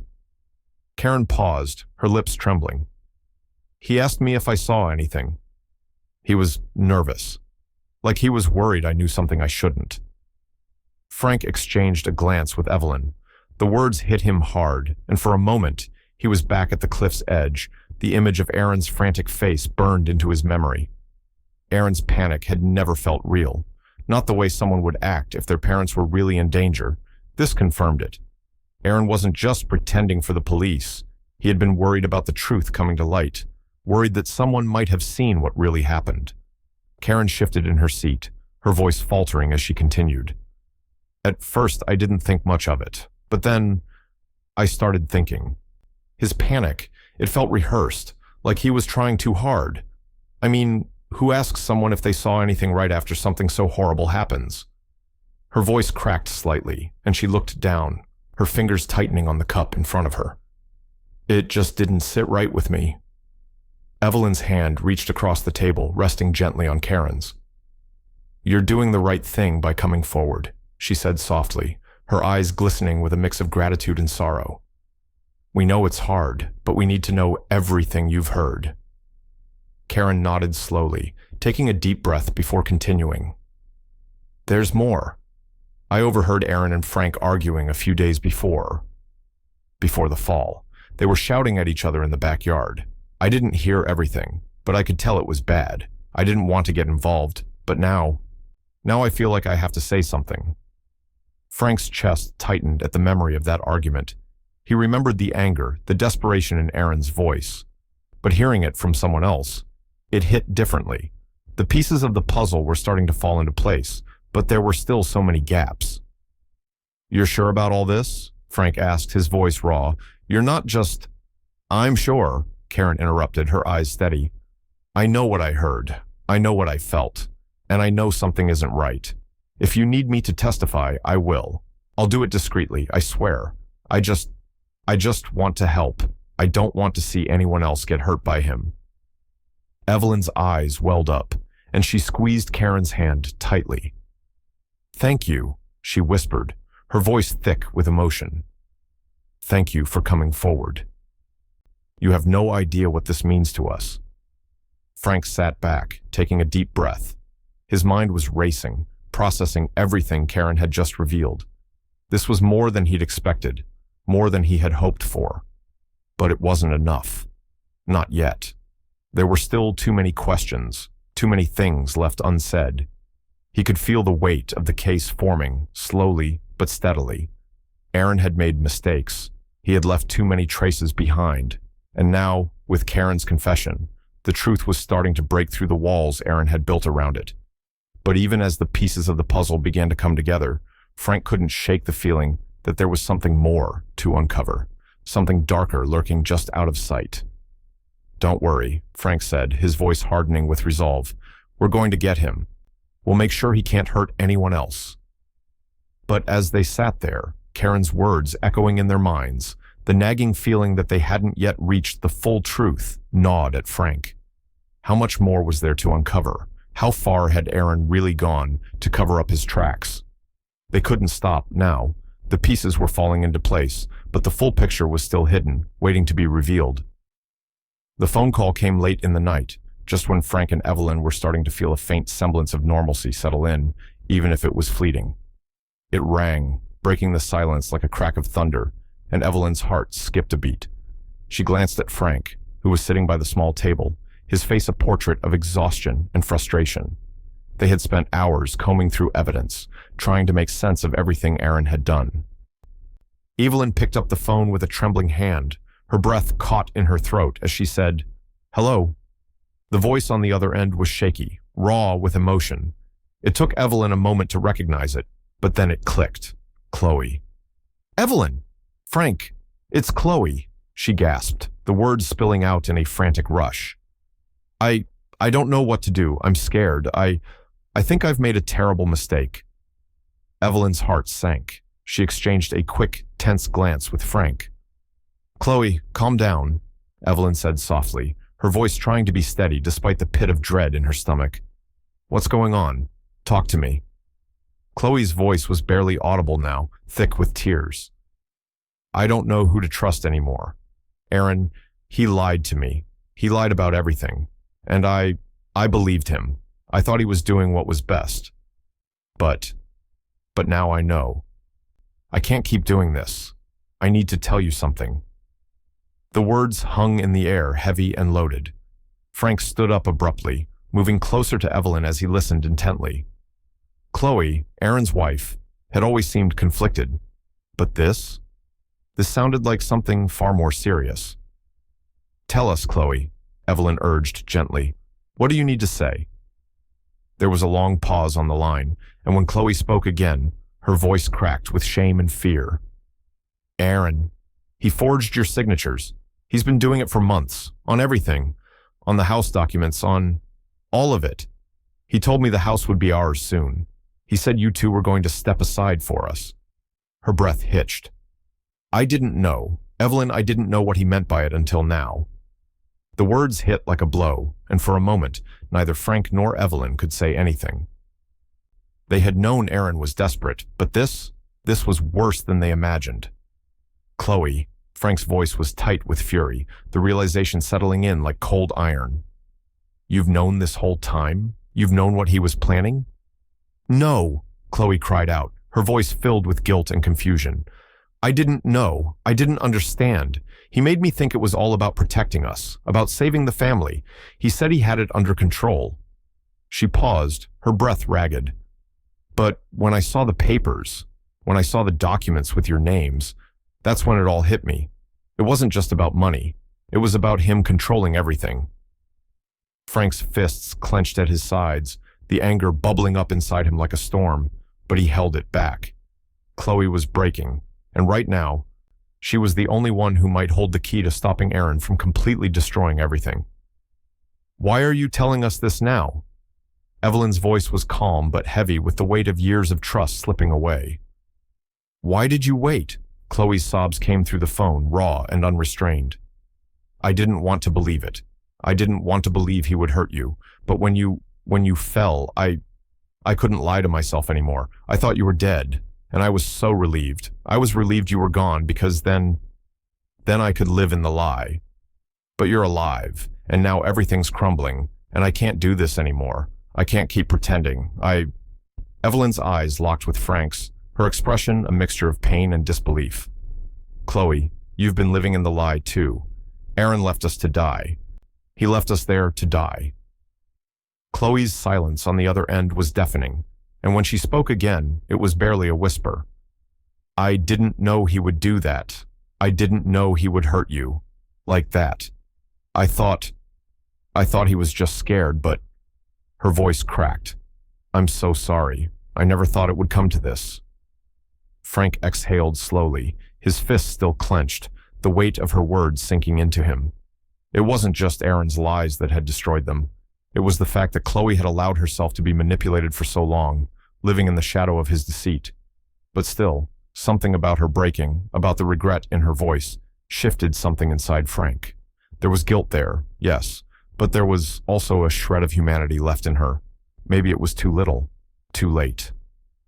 We need to meet, Evelyn said suddenly, her voice sharp. Now. We'll meet at the cafe on Maple Street in an hour. Raj will be there. We need to figure this out, Chloe. This isn't over. I'll be there, Chloe replied, the fear still evident in her voice, but now mixed with a flicker of relief. Relief that she was finally telling the truth. As the phone call ended, Frank could feel the gravity of what was unfolding. The pieces of the puzzle were falling into place, but there were still too many unanswered questions. Chloe's confession had cracked the surface, but the deeper truth about Aaron's betrayal was still out there, waiting to be fully exposed. And as they prepared to meet Chloe, Frank knew one thing for certain: Aaron wouldn't get away with this, not while there was still breath in his body. The question was, how far would Aaron go to protect his lies? The small office in the back of Raj's accounting firm smelled faintly of old paper and stale coffee. Frank and Evelyn sat across from Raj, the only light in the room, coming from the computer screen that illuminated his tired face. Raj was quiet, his fingers hovering over the keyboard, as if every keystroke he made would bring them closer to the edge of something they couldn't take back. Frank could feel the weight of the moment in his bones, but he stayed silent, waiting for Raj to uncover what they already suspected, that Aaron's lies weren't just about their home. They were far worse than that. Raj finally pressed a key, and the screen flickered to life. The digital history that appeared was nothing short of a nightmare. Bank statements, loan applications, credit inquiries, dozens of them, one after another. Aaron had been sinking deeper into financial ruin for months, years maybe. A flood of debt collectors' notices filled the screen, their warnings stark and relentless. Lawsuits from contractors, creditors, even former business partners. Failed projects, failed investments. It was a financial landscape so broken, it was impossible to ignore. Evelyn leaned forward, her eyes scanning the screen. "How did he even get this far?" she whispered, her voice trembling with disbelief. "How could he do this to us?" Raj's eyes remained fixed on the monitor, his expression hardening. "It gets worse." He clicked through a few more tabs, and Frank's stomach twisted into knots as he saw more details unfurl before him. "He used your name, Frank, over and over again. He leveraged your property, your good name, as collateral for loans. He listed you as the primary guarantor for a series of deals that you had no knowledge of." Frank blinked, unable to process the words at first. "What?" His voice was low, disbelief creeping in like a slow poison. "He used my name?" Raj nodded grimly. "Repeatedly, to cover his debts, to keep his businesses afloat." He clicked a few more times. "He even forged your signature on some of the documents. It's all here, every transaction, every time he pulled your name into his mess. It was his way of keeping creditors at bay." Evelyn's hand flew to her mouth as she absorbed the magnitude of it. Frank sat back in his chair, his mind swirling. All these years, he'd believed Aaron had been struggling. But this? This was deliberate. It was calculated. His own son had used them, as pawns in a financial game they didn't even know they were playing. But it wasn't just Frank who had been dragged into this. Rage clicked once more, and the next set of documents caused Evelyn to gasp. Her eyes widened in shock and horror. "No," she whispered, as though the words themselves might undo the damage. Raj's voice was cold, filled with a quiet anger. "Aaron accessed your medical records, Evelyn. He inflated your liabilities to make it look like you were in worse financial shape than you were. He used that to justify some of his loan applications, telling lenders that you were a risk factor." Evelyn's face drained of color as she sank back in her chair, her mind reeling. Her personal health struggles, something she'd kept so private, so protected, had been exposed and twisted into a weapon by the one person she thought she could trust. "He used my medical history to manipulate people into giving him more money?" The realization hit her like a punch to the gut. Frank could feel her pain, her disbelief. But there was something else there too. Something colder in him now, something he couldn't shake. Anger, sure, but it wasn't the same kind of rage he expected to feel. This wasn't just betrayal. This wasn't a son making mistakes out of desperation. This was premeditated, calculated, and it shattered him in a way that was almost numb. Raj leaned back in his chair, his voice measured but heavy with the weight of what they had just uncovered. He built a financial time bomb. Every decision, every lie, it was all a means to an end. And now, well, now it's all about to come crashing down. He knew the only way out was to eliminate the threat, and that's where you came in. Frank's chest tightened, and his gaze locked with Evelyn's. They had known Aaron was capable of manipulation, of desperation, but this was something darker. His own flesh and blood had orchestrated a plan to destroy them, to use their names and their trust as tools to cover his own ruin. And now, that destruction was imminent. Evelyn's hand trembled as she placed it on Frank's. "What do we do now?" Frank was silent for a long moment. He didn't have the answers. They didn't have the luxury of knowing what Aaron would do next, how far he would go to protect his lies. But one thing was clear. "Raj," Frank said finally, his voice heavy, "we need to get this to Detective Cortez, but it has to be anonymous. If Aaron finds out we have this, we'll be the ones on the line. He'll find a way to destroy us. Again." Raj nodded, his face grim but resolute. "I'll make sure it's delivered anonymously. The police can take it from here." Frank's mind raced with the weight of what they were about to do. They were handing over everything. Every document, every transaction, every lie Aaron had ever told. It was a risky move, and there was no going back now. Evelyn squeezed his hand tighter, her voice trembling with a mixture of resolve and grief. "We're doing the right thing. We have to." Frank nodded, his heart heavy with the knowledge that this was only the beginning. Aaron had made his bed, and now it was time for him to lie in it. But as the door to their next move slowly opened, Frank couldn't shake the feeling that there were still dark corners in this twisted story they hadn't uncovered yet.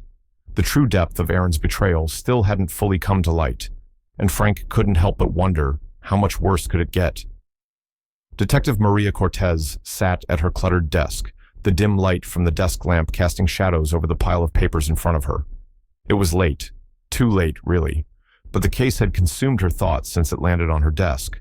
The disappearance of Frank and Evelyn Harlow had all the markings of a tragic accident, and yet something about it didn't sit right with her.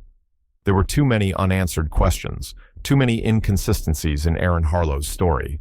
She had just finished reviewing the anonymous documents sent to her earlier that day.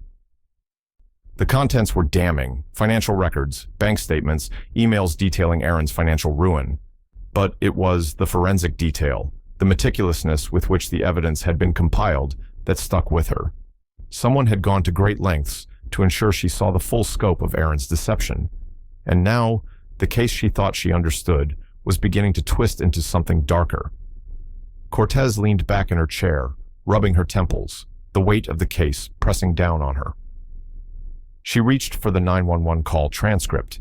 The audio from Aaron's call had already been reviewed, but as she read the transcript again, certain words stood out more sharply. Aaron had been frantic, his voice trembling, but it was the inconsistencies in his narrative that made her pause.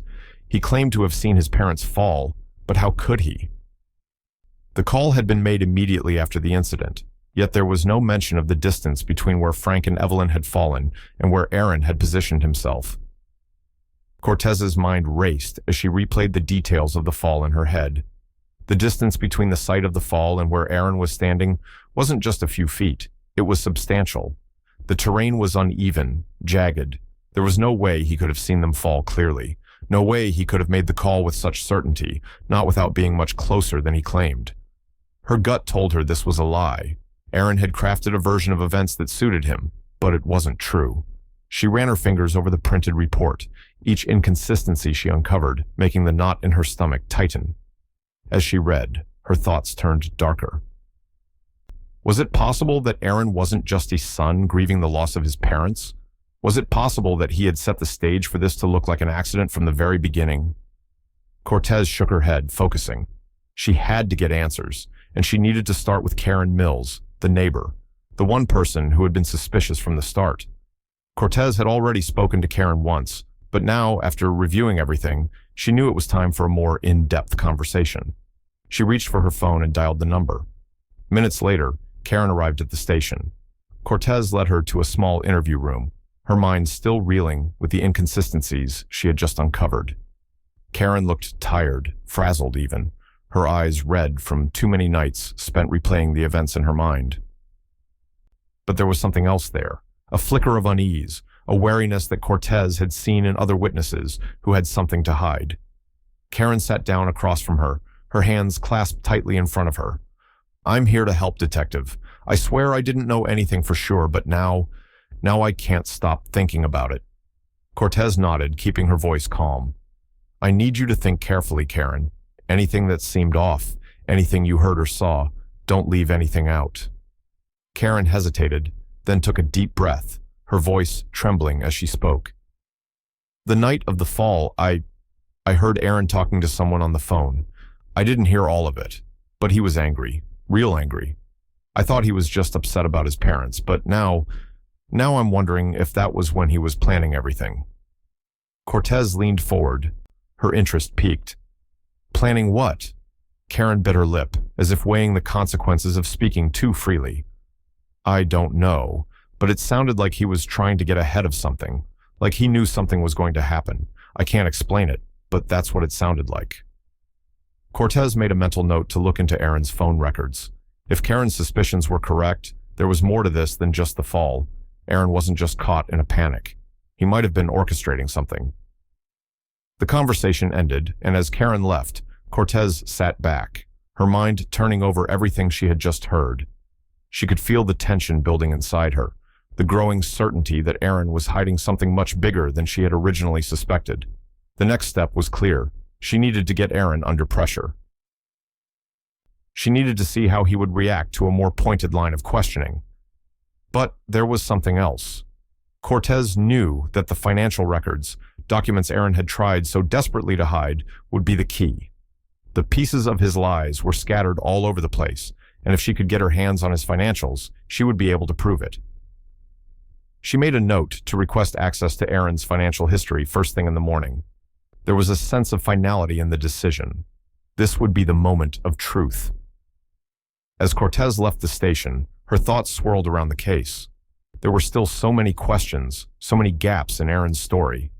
The web of lies was beginning to unravel, and now it was only a matter of time before everything came to light. But she couldn't shake the feeling that there was something else, something darker, that Aaron was hiding, something she had yet to uncover.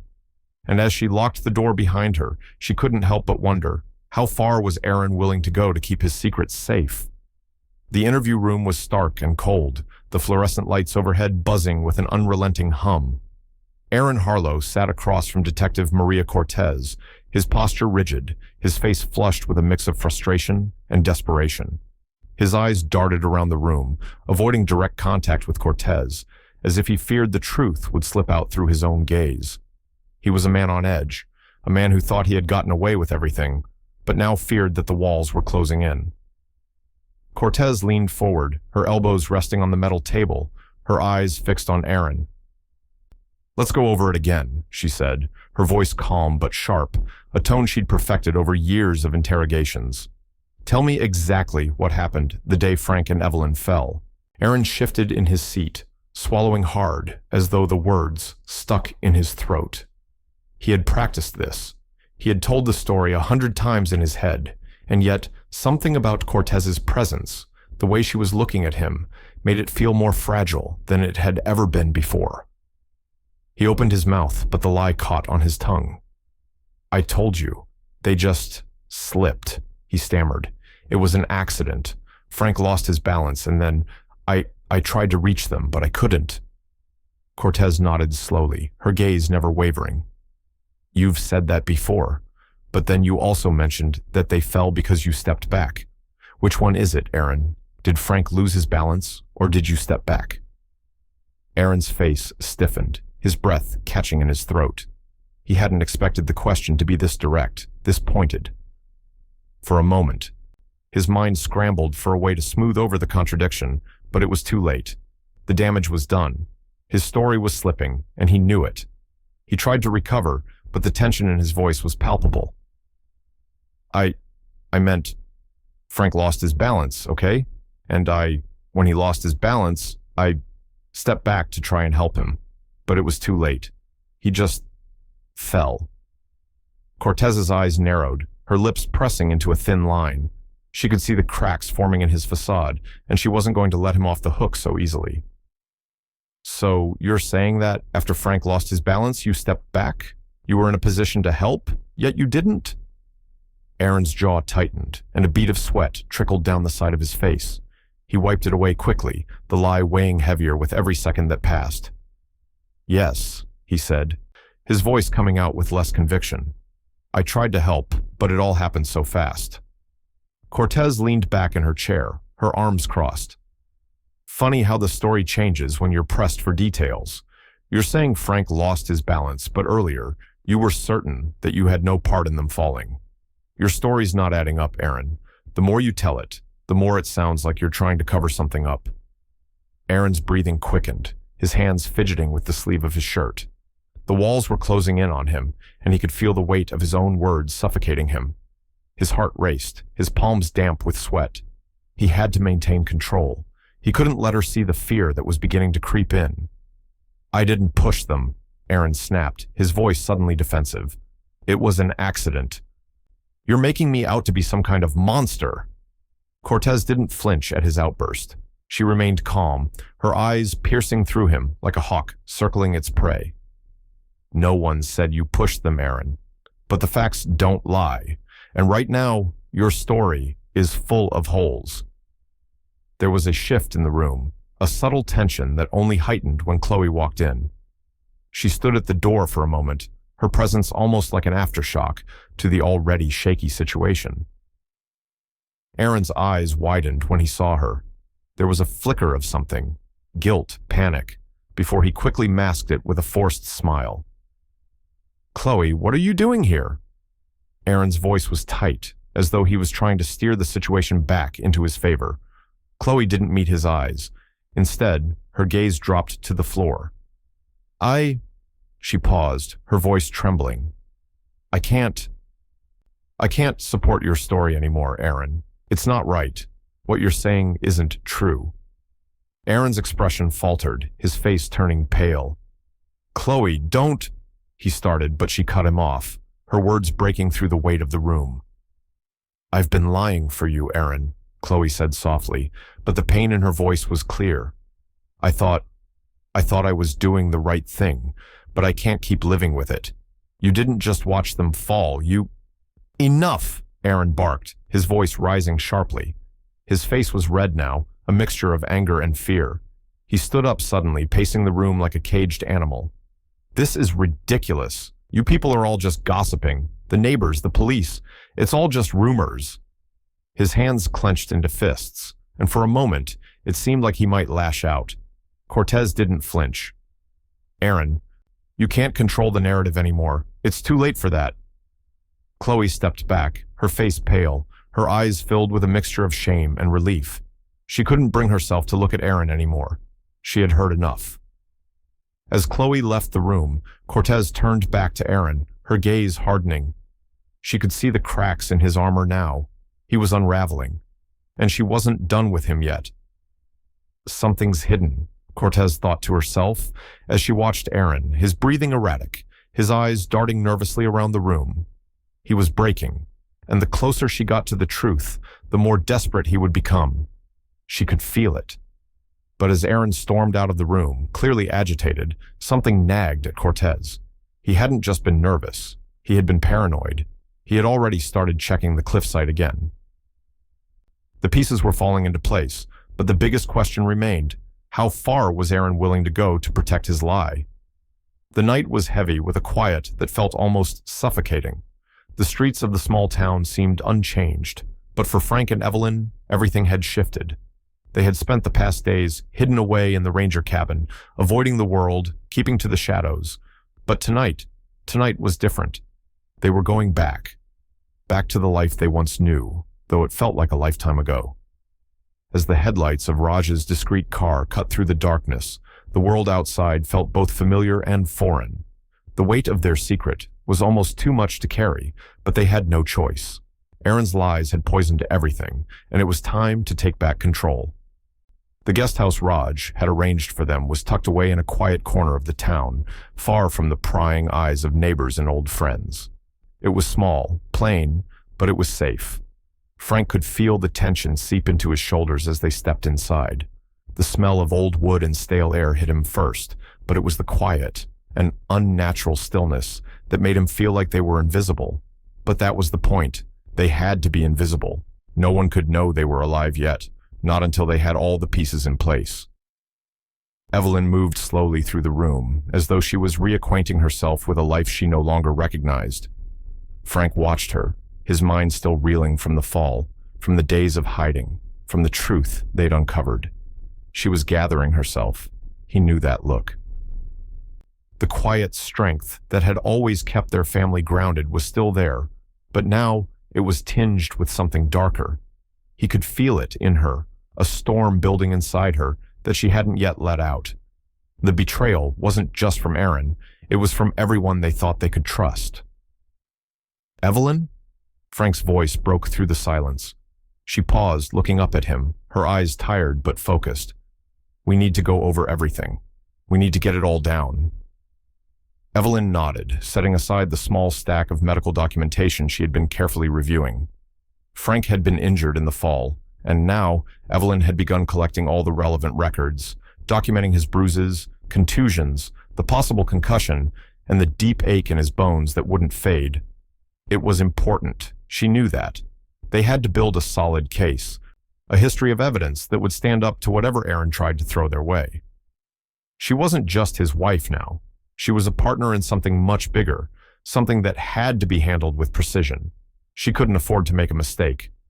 Frank leaned back, propping himself up with a pillow as he closed his eyes, his mind working through the details. He was still shaken, his body still aching from the fall, but he couldn't stop now. "I need to get it all out," he muttered, more to himself than to Evelyn, every detail. Evelyn sat across from him, pen in hand, the room's only light coming from the desk lamp. "Start when you're ready." Frank's voice was quiet but steady as he began to dictate, the words flowing out slowly at first, but then gaining momentum. He recounted the argument with Aaron, every word, every gesture, the way Aaron had pushed him in that moment of rage. He described how the fall had been sudden, violent, but how it wasn't an accident. His mind replayed the scene, and the words came back to him with clarity. It wasn't a slip. Aaron had shoved him. The words burned in Frank's chest as he spoke, the anger and betrayal still raw despite the days that had passed. "He wanted us gone," Frank said, his voice tight. "He didn't want us to be a part of his mess. He thought he could wipe us out, make it look like an accident, and get away with everything." Evelyn's hand trembled slightly as she wrote it all down. The timeline was forming in front of her, each detail, each moment fitting into place like the pieces of a puzzle. But they weren't done yet. There was still more to uncover. After Frank finished dictating the account of the confrontation, Evelyn turned to the pile of papers. The medical records, the photographs of Frank's injuries, the bank statements they had gathered from Raj. Everything had to match. Everything had to line up. The truth was slowly piecing itself together, but they both knew it wasn't enough yet. They had to find a way to tie Aaron's financial mess to the accident, to prove that this wasn't just a son losing control, it was a deliberate act, a calculated move to cover his tracks. They had barely started when Frank's phone buzzed on the table. Evelyn glanced at it, then looked back at Frank, her expression unreadable. He hesitated, then picked it up. The text on the screen was simple but chilling. "We need to talk. We're alive." Evelyn's heart skipped a beat, and Frank's stomach dropped. The message was from Detective Cortez. She had seen their progress, maybe even uncovered some of the pieces they had left behind. But why now? What had prompted this? Frank's eyes met Evelyn's, a silent understanding passing between them.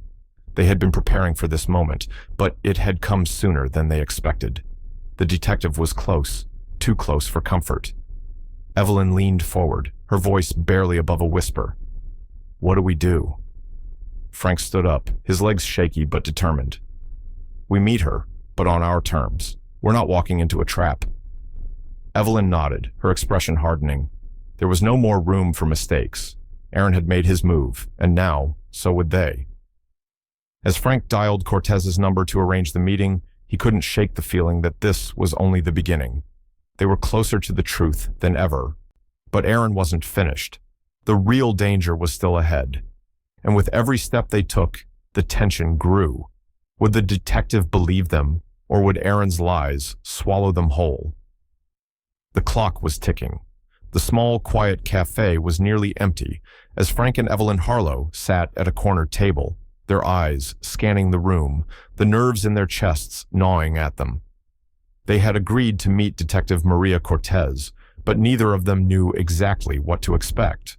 After weeks of staying hidden, of running from a truth too terrifying to face, this was the first step in taking it back.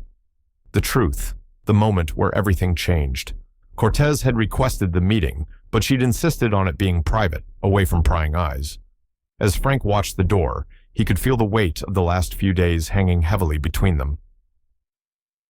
It was one thing to know Aaron had betrayed them, but it was another thing entirely to put that truth into someone else's hands. Would Cortez believe them? Or would she, too, fall under Aaron's carefully crafted story?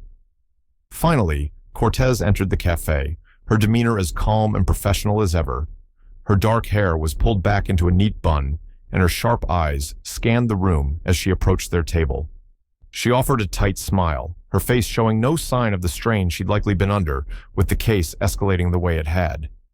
She slid into the seat across from them, her posture relaxed but alert, like a hawk waiting for its prey. "Thank you for meeting me," she said, her voice calm but laden with an unspoken understanding. "I know this hasn't been easy." Evelyn nodded, her fingers gently tapping the coffee cup in front of her. "It's been a lot," she said, her voice thick with the weight of everything they'd been holding back. "But we're ready. We need to tell you everything." Frank watched as his wife took a deep breath and began recounting the events, her voice steady despite the pain that twisted in her chest.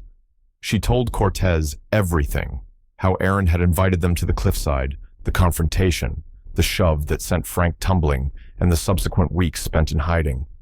She spoke of the lies Aaron had spun, how he'd manipulated the narrative to make it appear like an accident. She didn't leave anything out. They couldn't afford to.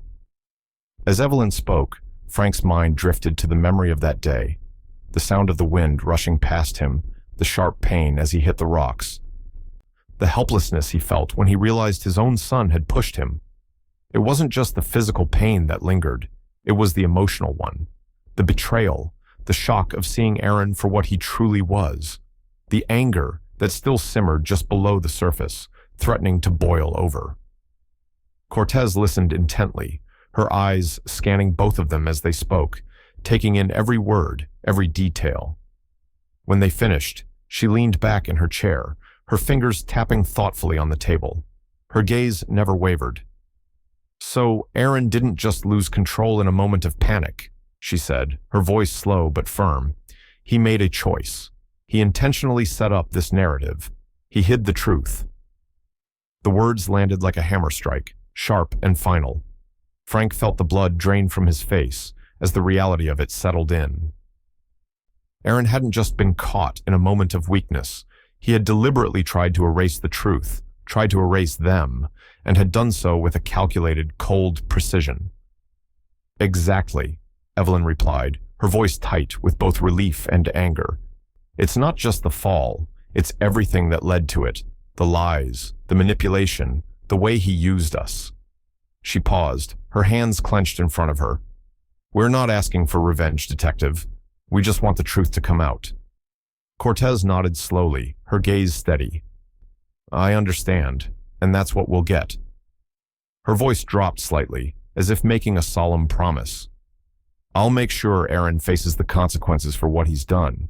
There's enough here for more than just a manslaughter charge. He's looking at coercion, fraud, reckless endangerment at the very least.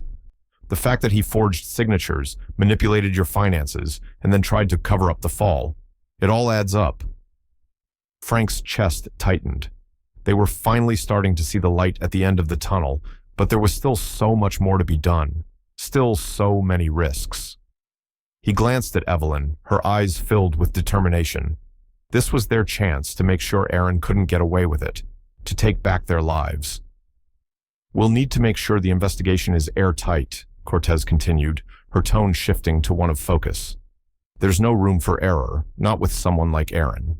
He's got the means and the motive to fight back. He's already tried to cover his tracks. But we've got everything we need. Your testimony, the documents, the physical evidence. The key now is making sure it's all in the right hands." Evelyn exhaled, a mix of relief and lingering anxiety settling over her. "We've already told you everything, and we're ready to stand by it, but we need you to protect us. If Aaron gets wind of this, I'll make sure you're both protected," Cortez interrupted, her voice firm, resolute. But we'll need to take this slow, steady. If we move too fast, Aaron will catch on. He's already paranoid. Frank leaned forward, his eyes narrowing. So, what's next? How do we do this? Cortez looked between them, her gaze steely. We start by keeping your involvement quiet. I'll gather more evidence, and then we'll set up a meeting with the DA. But we need to make sure Aaron never suspects that you're still alive. Not yet. It'll give us the element of surprise. Evelyn looked at Frank, and for the first time in what felt like forever, she let out a breath. The weight on her shoulders easing just a little. They had a plan. The truth would come out, and Aaron wouldn't be able to hide from it forever. But as Cortez laid out the next steps, the quiet tension in the room grew. How long could they keep playing dead before Aaron figured out they were still in the game? As they left the cafe, Frank couldn't shake the feeling that they were just one misstep away from everything unraveling. He could feel Aaron's gaze, still lurking in the shadows, just waiting for his next move. The air in the interrogation room was thick with tension, heavy and expectant. Detective Maria Cortez stood by the window, watching the rain streak against the glass, her arms crossed tightly in front of her. She didn't need to look at the clock to know that Aaron was about to walk through that door. It had been a long game of cat and mouse, but she was done waiting. She had the evidence. She had the statements, the records, everything they needed to pull the truth from him. It was time to end this. Her phone buzzed in her pocket, and she pulled it out, reading the brief message from Raj. It's done. Everything's ready. She nodded to herself. The pieces were all in place. A few minutes later, the door opened, and Aaron stepped into the room, his face tight, his movements stiff. He was dressed in a dark suit, but the crumpled appearance of it betrayed his anxiety. He looked like a man who was trying to hold on to control, but he knew it was slipping away. As he sat down across from Cortez, he kept his gaze locked on her, trying to project confidence, but the tremor in his voice gave him away. "This is it, huh?" Aaron said, a thin smile pulling at the corners of his mouth. "You wanted a final statement. Well, here it is. You're not going to find anything more, Detective." Cortez didn't respond immediately. She studied him for a long moment, her expression unreadable. She had been around long enough to know when someone was lying. And Aaron? He was a textbook case. She could see the unease in his eyes, the way his fingers fidgeted with the cuff of his sleeve. "I don't think you understand," Cortez said finally, her voice measured but sharp. "This isn't about what you're going to say now, Aaron. This is about everything you've tried to hide. You're not walking out of here the way you think you are." Aaron's smile faltered for a brief second before he regained his composure. "You think you got me cornered, don't you? But you don't. I didn't do anything wrong. I didn't hurt anyone." He leaned forward, trying to sound convincing, but the crack in his voice betrayed him. "I already told you, Frank and Evelyn's fall was an accident. I had nothing to do with it." Cortez raised an eyebrow, unfazed by his bluster. "Let's talk about that day, Aaron. You said Frank lost his balance and fell, but then you also said you stepped back. Which was it? Did Frank lose his balance, or did you move away from him?" Aaron shifted uncomfortably in his chair. He started, but his words faltered as he tried to find an answer that wouldn't make him sound guilty. "He lost his balance. I wasn't quick enough to catch him. He just fell." Cortez leaned in slightly, her eyes narrowing. "But you didn't mention stepping back when you first spoke to me. You only mentioned it later. Why the change in your story?" Aaron's palms were now slick with sweat, and his face had gone a little paler. He wiped his forehead with the back of his hand, his eyes darting nervously to the door, as if considering making a run for it. But he knew better. He was trapped. I didn't think it mattered. I didn't think you'd need every little detail," Aaron said, his voice getting higher, less steady. "It's not like I wanted them to fall. It's not like I pushed them." The door to the room opened just then, and for a split second, Aaron looked up, confused. His expression shifted from suspicion to shock as Frank and Evelyn stepped into the room. The sight of them, alive, standing in front of him, their faces unreadable, sent a chill down his spine. His mouth went dry and his eyes widened as he saw the determination in their gazes. He stood up abruptly, knocking his chair back with a clatter. "What the hell is this?" His voice was rising, cracking under the strain. You're supposed to be dead?" Frank finished the sentence for him, his voice calm, but loaded with venom. "That's what you wanted, wasn't it, Aaron? You thought you'd gotten away with it." Aaron's face went ashen, and for a moment, he was speechless. The air in the room felt like it was closing in on him. The truth was standing right in front of him, and he couldn't hide from it anymore. His chest rose and fell rapidly as his mind scrambled for a way out. He opened his mouth, but the words didn't come. Cortez stood up slowly, her posture firm and unyielding. She looked directly at Aaron, her expression hardening. "Aaron, you've been lying this whole time, and now it's time to face the truth." She turned to Frank and Evelyn, then back to Aaron. "You want to repeat your story?" she asked, her voice cold. Aaron's lips parted as he tried to gather himself, but he was unraveling in front of them. His usual composure, the practiced mask of a man who had controlled every situation in his life, was crumbling. Sweat slicked his forehead, and his hands trembled as they fidgeted nervously in his lap. He tried to speak, but the words got caught in his throat. I didn't mean for any of this to happen," Aaron finally choked out, his voice weak, almost pleading. "It was an accident. I didn't want to hurt them. Frank took a step forward, his voice low but sharp. "You didn't just hurt them, Aaron. You tried to kill us." The words hung in the air, thick with accusation. And in that moment, Aaron knew. He wasn't getting out of this. Not with his lies, not with his manipulation. Not anymore. The truth had come for him, and there was no place left to run. Cortez gave Frank and Evelyn a subtle nod, her gaze still fixed on Aaron, who now looked as though he might collapse under the weight of what he had done. There was no more pretending, no more games.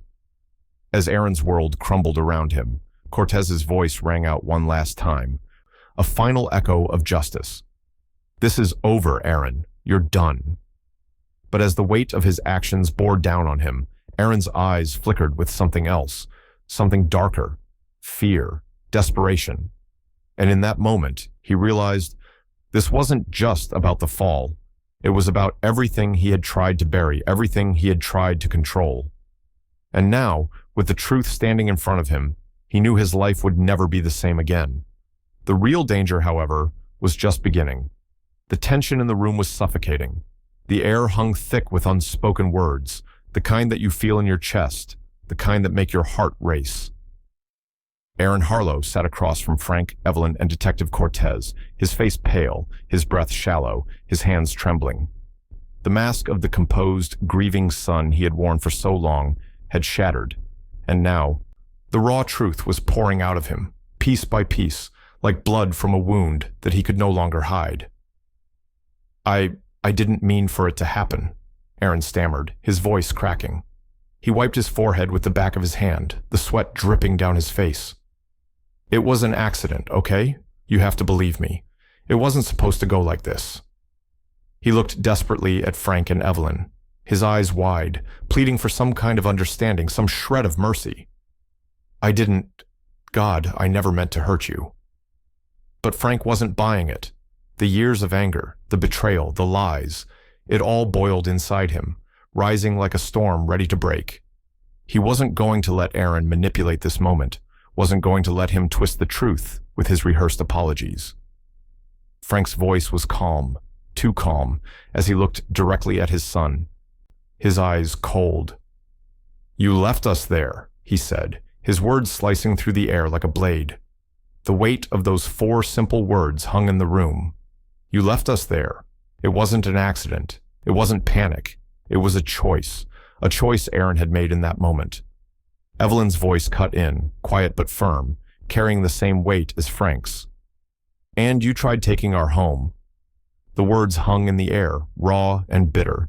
The house, the one place that had been their sanctuary, had become just another pawn in Aaron's ruthless game of survival.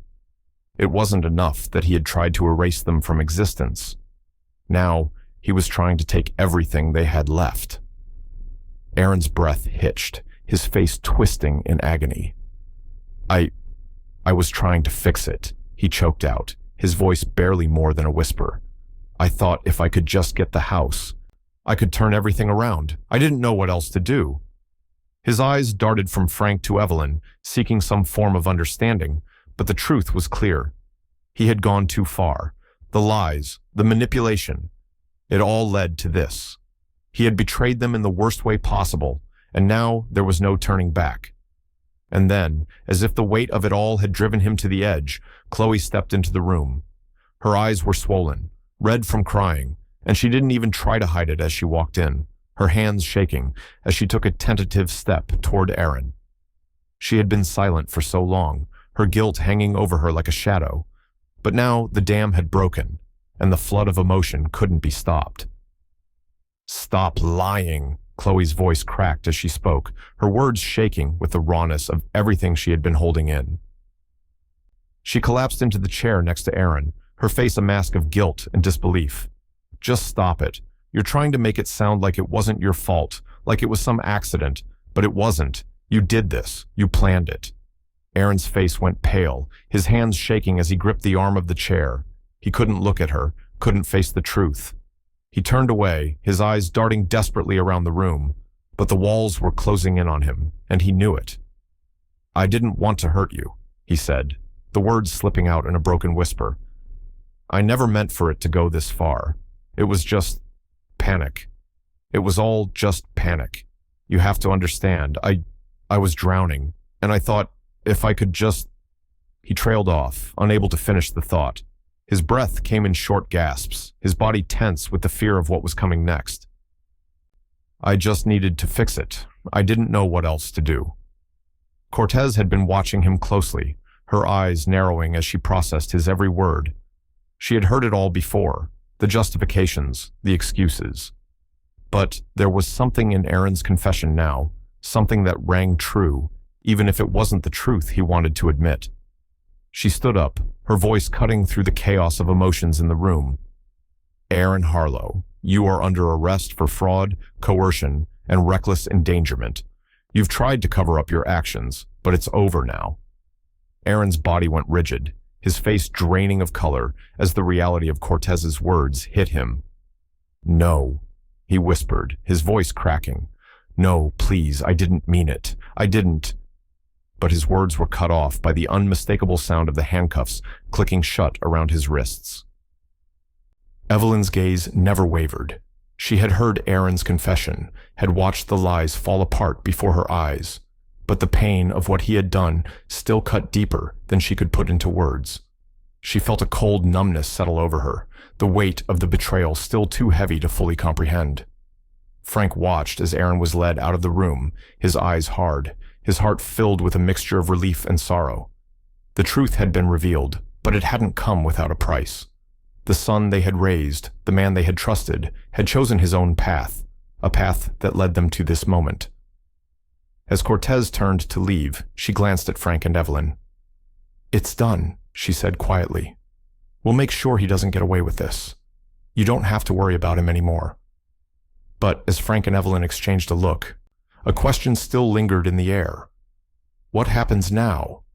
Aaron had been caught, but the damage was done.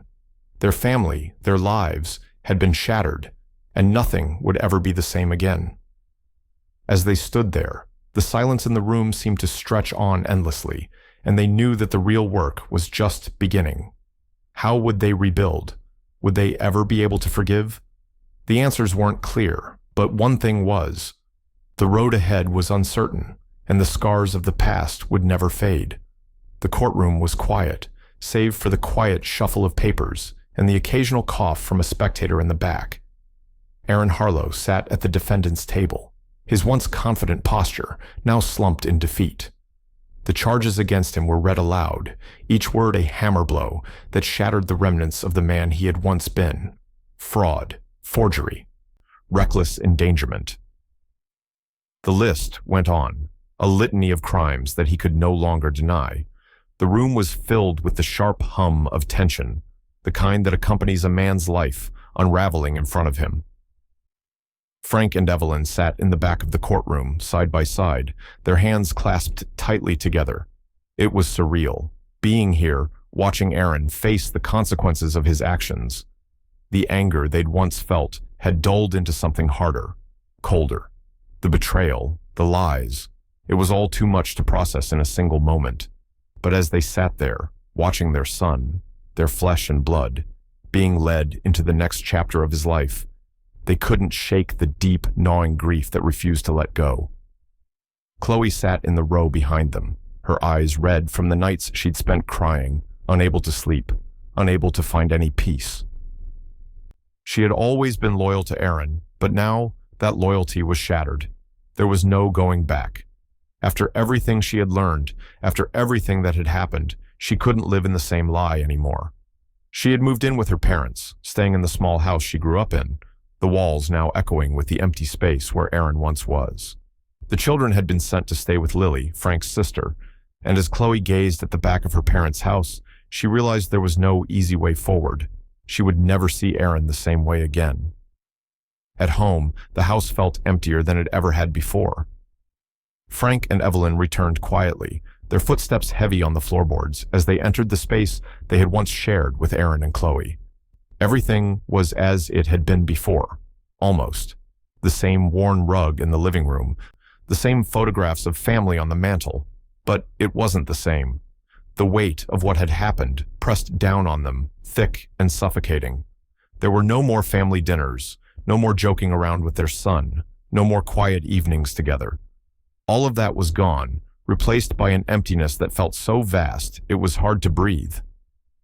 Evelyn moved through the house slowly, almost like a ghost, her eyes scanning the rooms as though trying to hold on to a life she no longer recognized.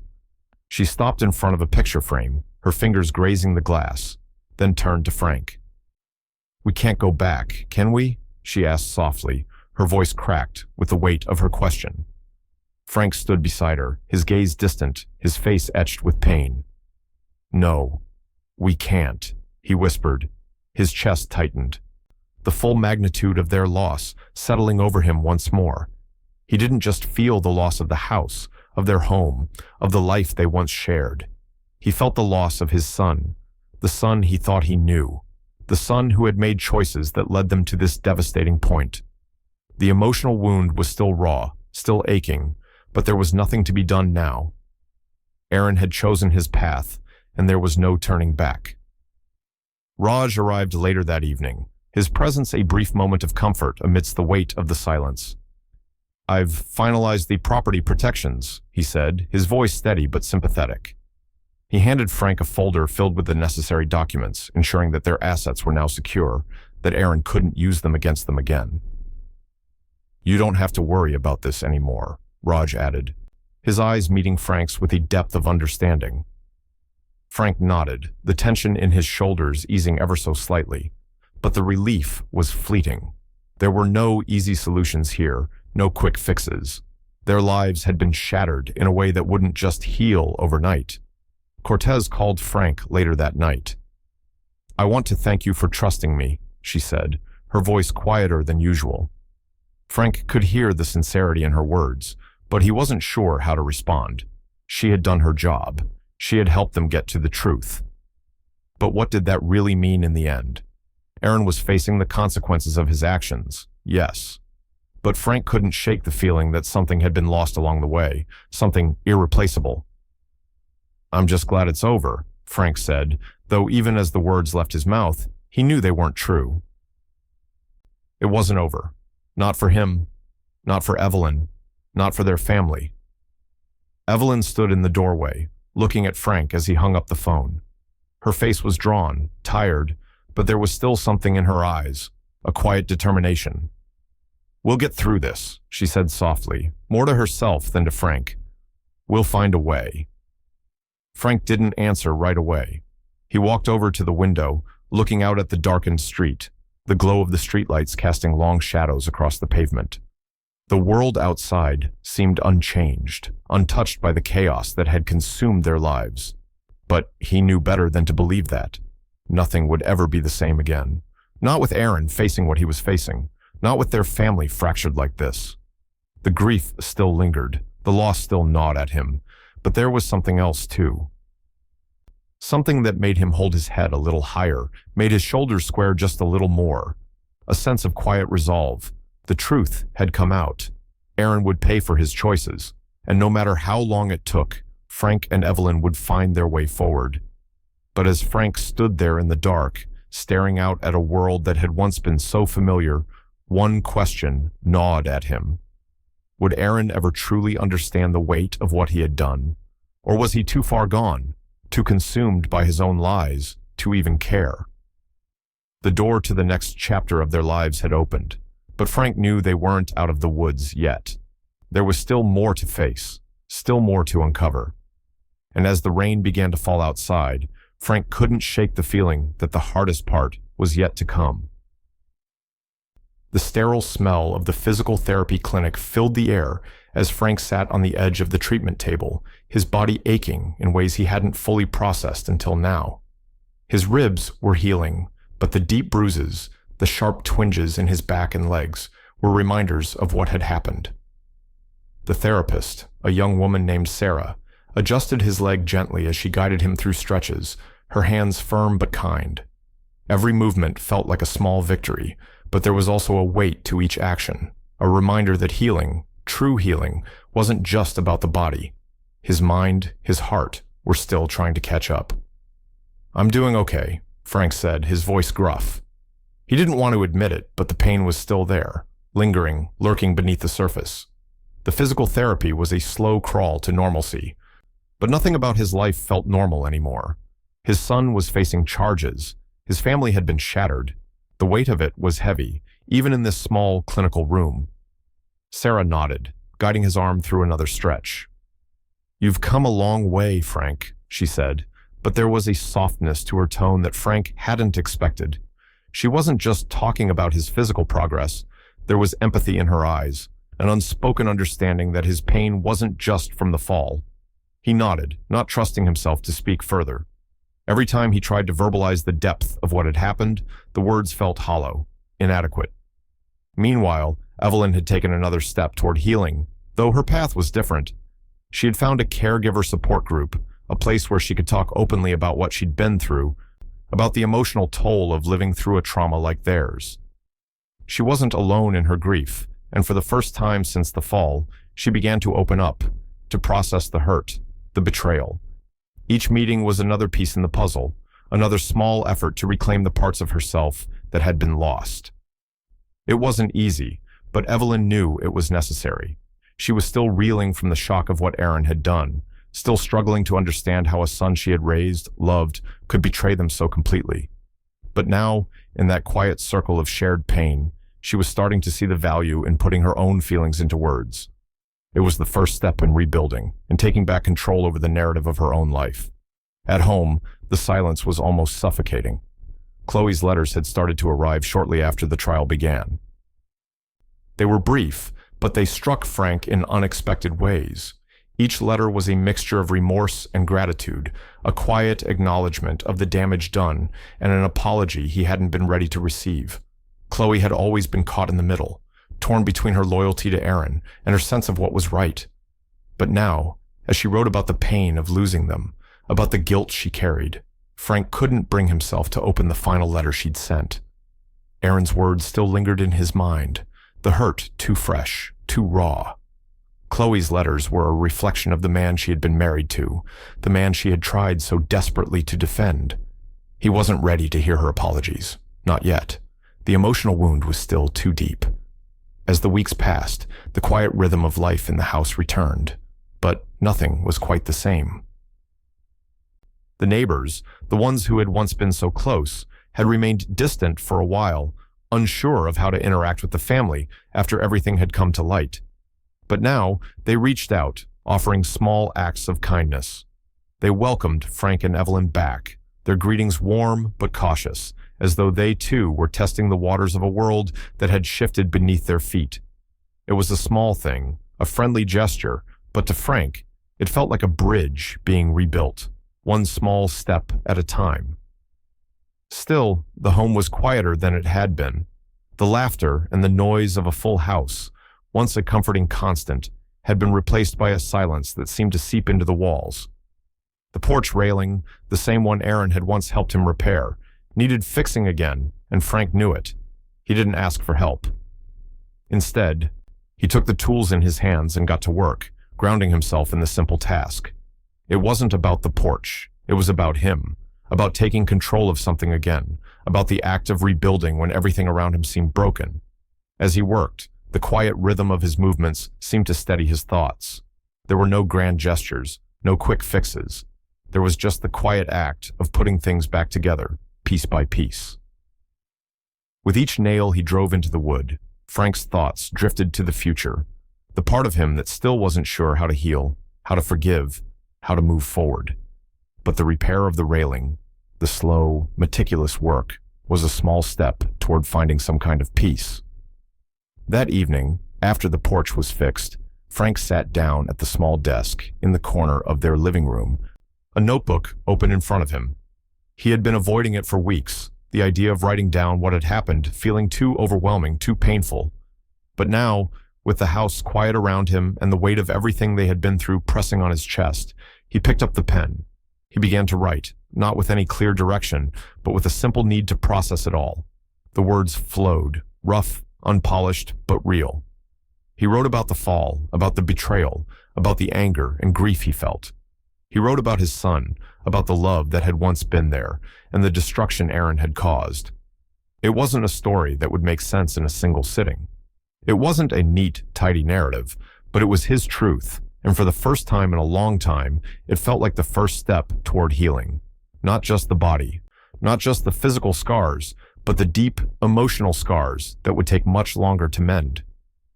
As he closed the notebook and set down the pen, the house around him was still. The weight of the past was there, but there was something else now, too. A quiet sense of resolve. The healing had started, but it was just beginning. And as Frank sat in the silence, a question lingered in his mind. Could they ever truly heal from what Aaron had done? He wasn't sure, but the journey, however long, was just beginning. Months had passed since the court case had begun, months since Aaron's life had come crashing down around him. The world outside had moved on, seemingly unaffected by the turmoil that had consumed Frank and Evelyn's family. But in their quiet home, the silence still lingered, weighted with the echoes of the past. The healing had started, but it was slow. Too slow for Frank to truly feel at peace with what had happened. It was a late afternoon when the letter arrived, the one Frank had been avoiding for weeks. He had pushed it to the back of his mind, told himself he wasn't ready to read Aaron's words, afraid of what it might bring up. But as he sat on the porch, watching the sun dip lower into the horizon, he knew it was time. With a deep breath, Frank opened the envelope, the weight of it pressing into his hands like a physical reminder of everything they had lost. The words inside were simple, but they were enough to stir something inside him. Regret, guilt, sorrow, but also something else, something more complicated. Aaron had pleaded guilty, accepted a plea agreement. The sentence wasn't light, but it was a result of his willingness to face the consequences of his actions. Frank couldn't bring himself to feel satisfaction, though. There was no victory in seeing Aaron imprisoned, no joy in knowing that the truth had finally come to light. As he read through the letter, the words blurred for a moment, his mind unable to fully absorb the meaning. Aaron spoke of his remorse, his shame, and how he had failed his parents, how he had failed them both. There was no excuse in the letter, no justification for what he had done, just regret. But it didn't change what had happened. Frank's heart didn't feel lighter, and the weight of his son's betrayal still sat heavy in his chest. Evelyn walked over to him, her soft footsteps quiet against the wooden floor. She stood beside him, her hand resting gently on his shoulder. "Are you okay?" she asked quietly, her voice carrying the weight of the years they had spent processing, grieving, healing. Frank nodded slowly, still staring at the letter in his hands. "He's sorry," he said, his voice thick, "but it doesn't fix anything. It doesn't undo what he did." Evelyn sat beside him, her gaze on the sunset, the colors fading slowly into the evening sky. "Healing doesn't mean forgetting," she said softly. "It means accepting what happened and learning how to live with it." Her voice was calm, grounded, but there was something in her eyes, a depth of understanding, born from her own journey through the grief and betrayal. Frank turned to her, the sadness still evident in his eyes. "I'm not sure how to do that yet," he admitted. "How to forgive. How to move forward without the weight of it all dragging me down." Evelyn squeezed his hand, her fingers gentle around his. "We'll do it together, Frank, step by step."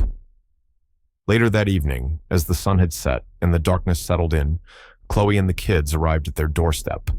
The familiar sound of the doorbell rang through the house, and for the first time in months, the air felt different. Lighter, maybe. Chloe stepped inside, her eyes soft with apology, but also a quiet relief. The children, now older, ran in with wide smiles, their energy filling the space in a way it hadn't for so long. Chloe met Frank's eyes, the unspoken weight between them still there, but softer now, not as heavy as it had been before. She had been through her own reckoning in the months since everything came out. They'd lost a lot, but they were still here. They were still family, however broken they might have been. "We've missed you," Chloe said quietly as she hugged Evelyn. Frank nodded, his chest tight. "We've missed you too." His voice was steady, but there was something else there, something unresolved. The last time they had been together like this, everything had been different. But maybe this, whatever it was the beginning of something new. Dinner was quiet. The sound of clinking silverware, the kids' occasional chatter, and the hum of the air conditioning were the only noises breaking the silence. The food was simple, nothing fancy, just a family meal, but it was enough. They were together, and for the first time in a long time, Frank didn't feel like the weight of the past was suffocating him. There were still shadows between them, but the daylight had returned, just a little. As the meal ended and the kids ran off to play, Frank and Evelyn sat in the quiet of their kitchen, the weight of the evening settling between them. "It's not easy, is it?" Frank said, his voice low, his thoughts still circling the letter, still grappling with the loss of his son. Evelyn's eyes softened. "No, it's never going to be easy, but it's a start." Frank nodded, his gaze drifting out the window to the fading light in the sky. He could feel the weight of everything they had been through, but there was something different now, something that hadn't been there before. Maybe it was the letter. Maybe it was seeing Chloe again. Maybe it was just the passing of time, but for the first time in months, he didn't feel as if he were carrying the world on his shoulders.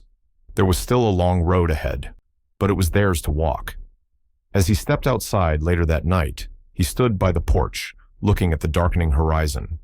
The sky was a deep navy now, the stars beginning to emerge. He took a deep breath, the air cool against his skin. "We survived the fall," Frank whispered to himself, his words barely audible in the quiet of the night. "In every way." And as he looked out at the vast open sky, he couldn't help but feel that the hardest part was over. But the question still lingered in his heart. Would the pieces of their family ever truly fit together again?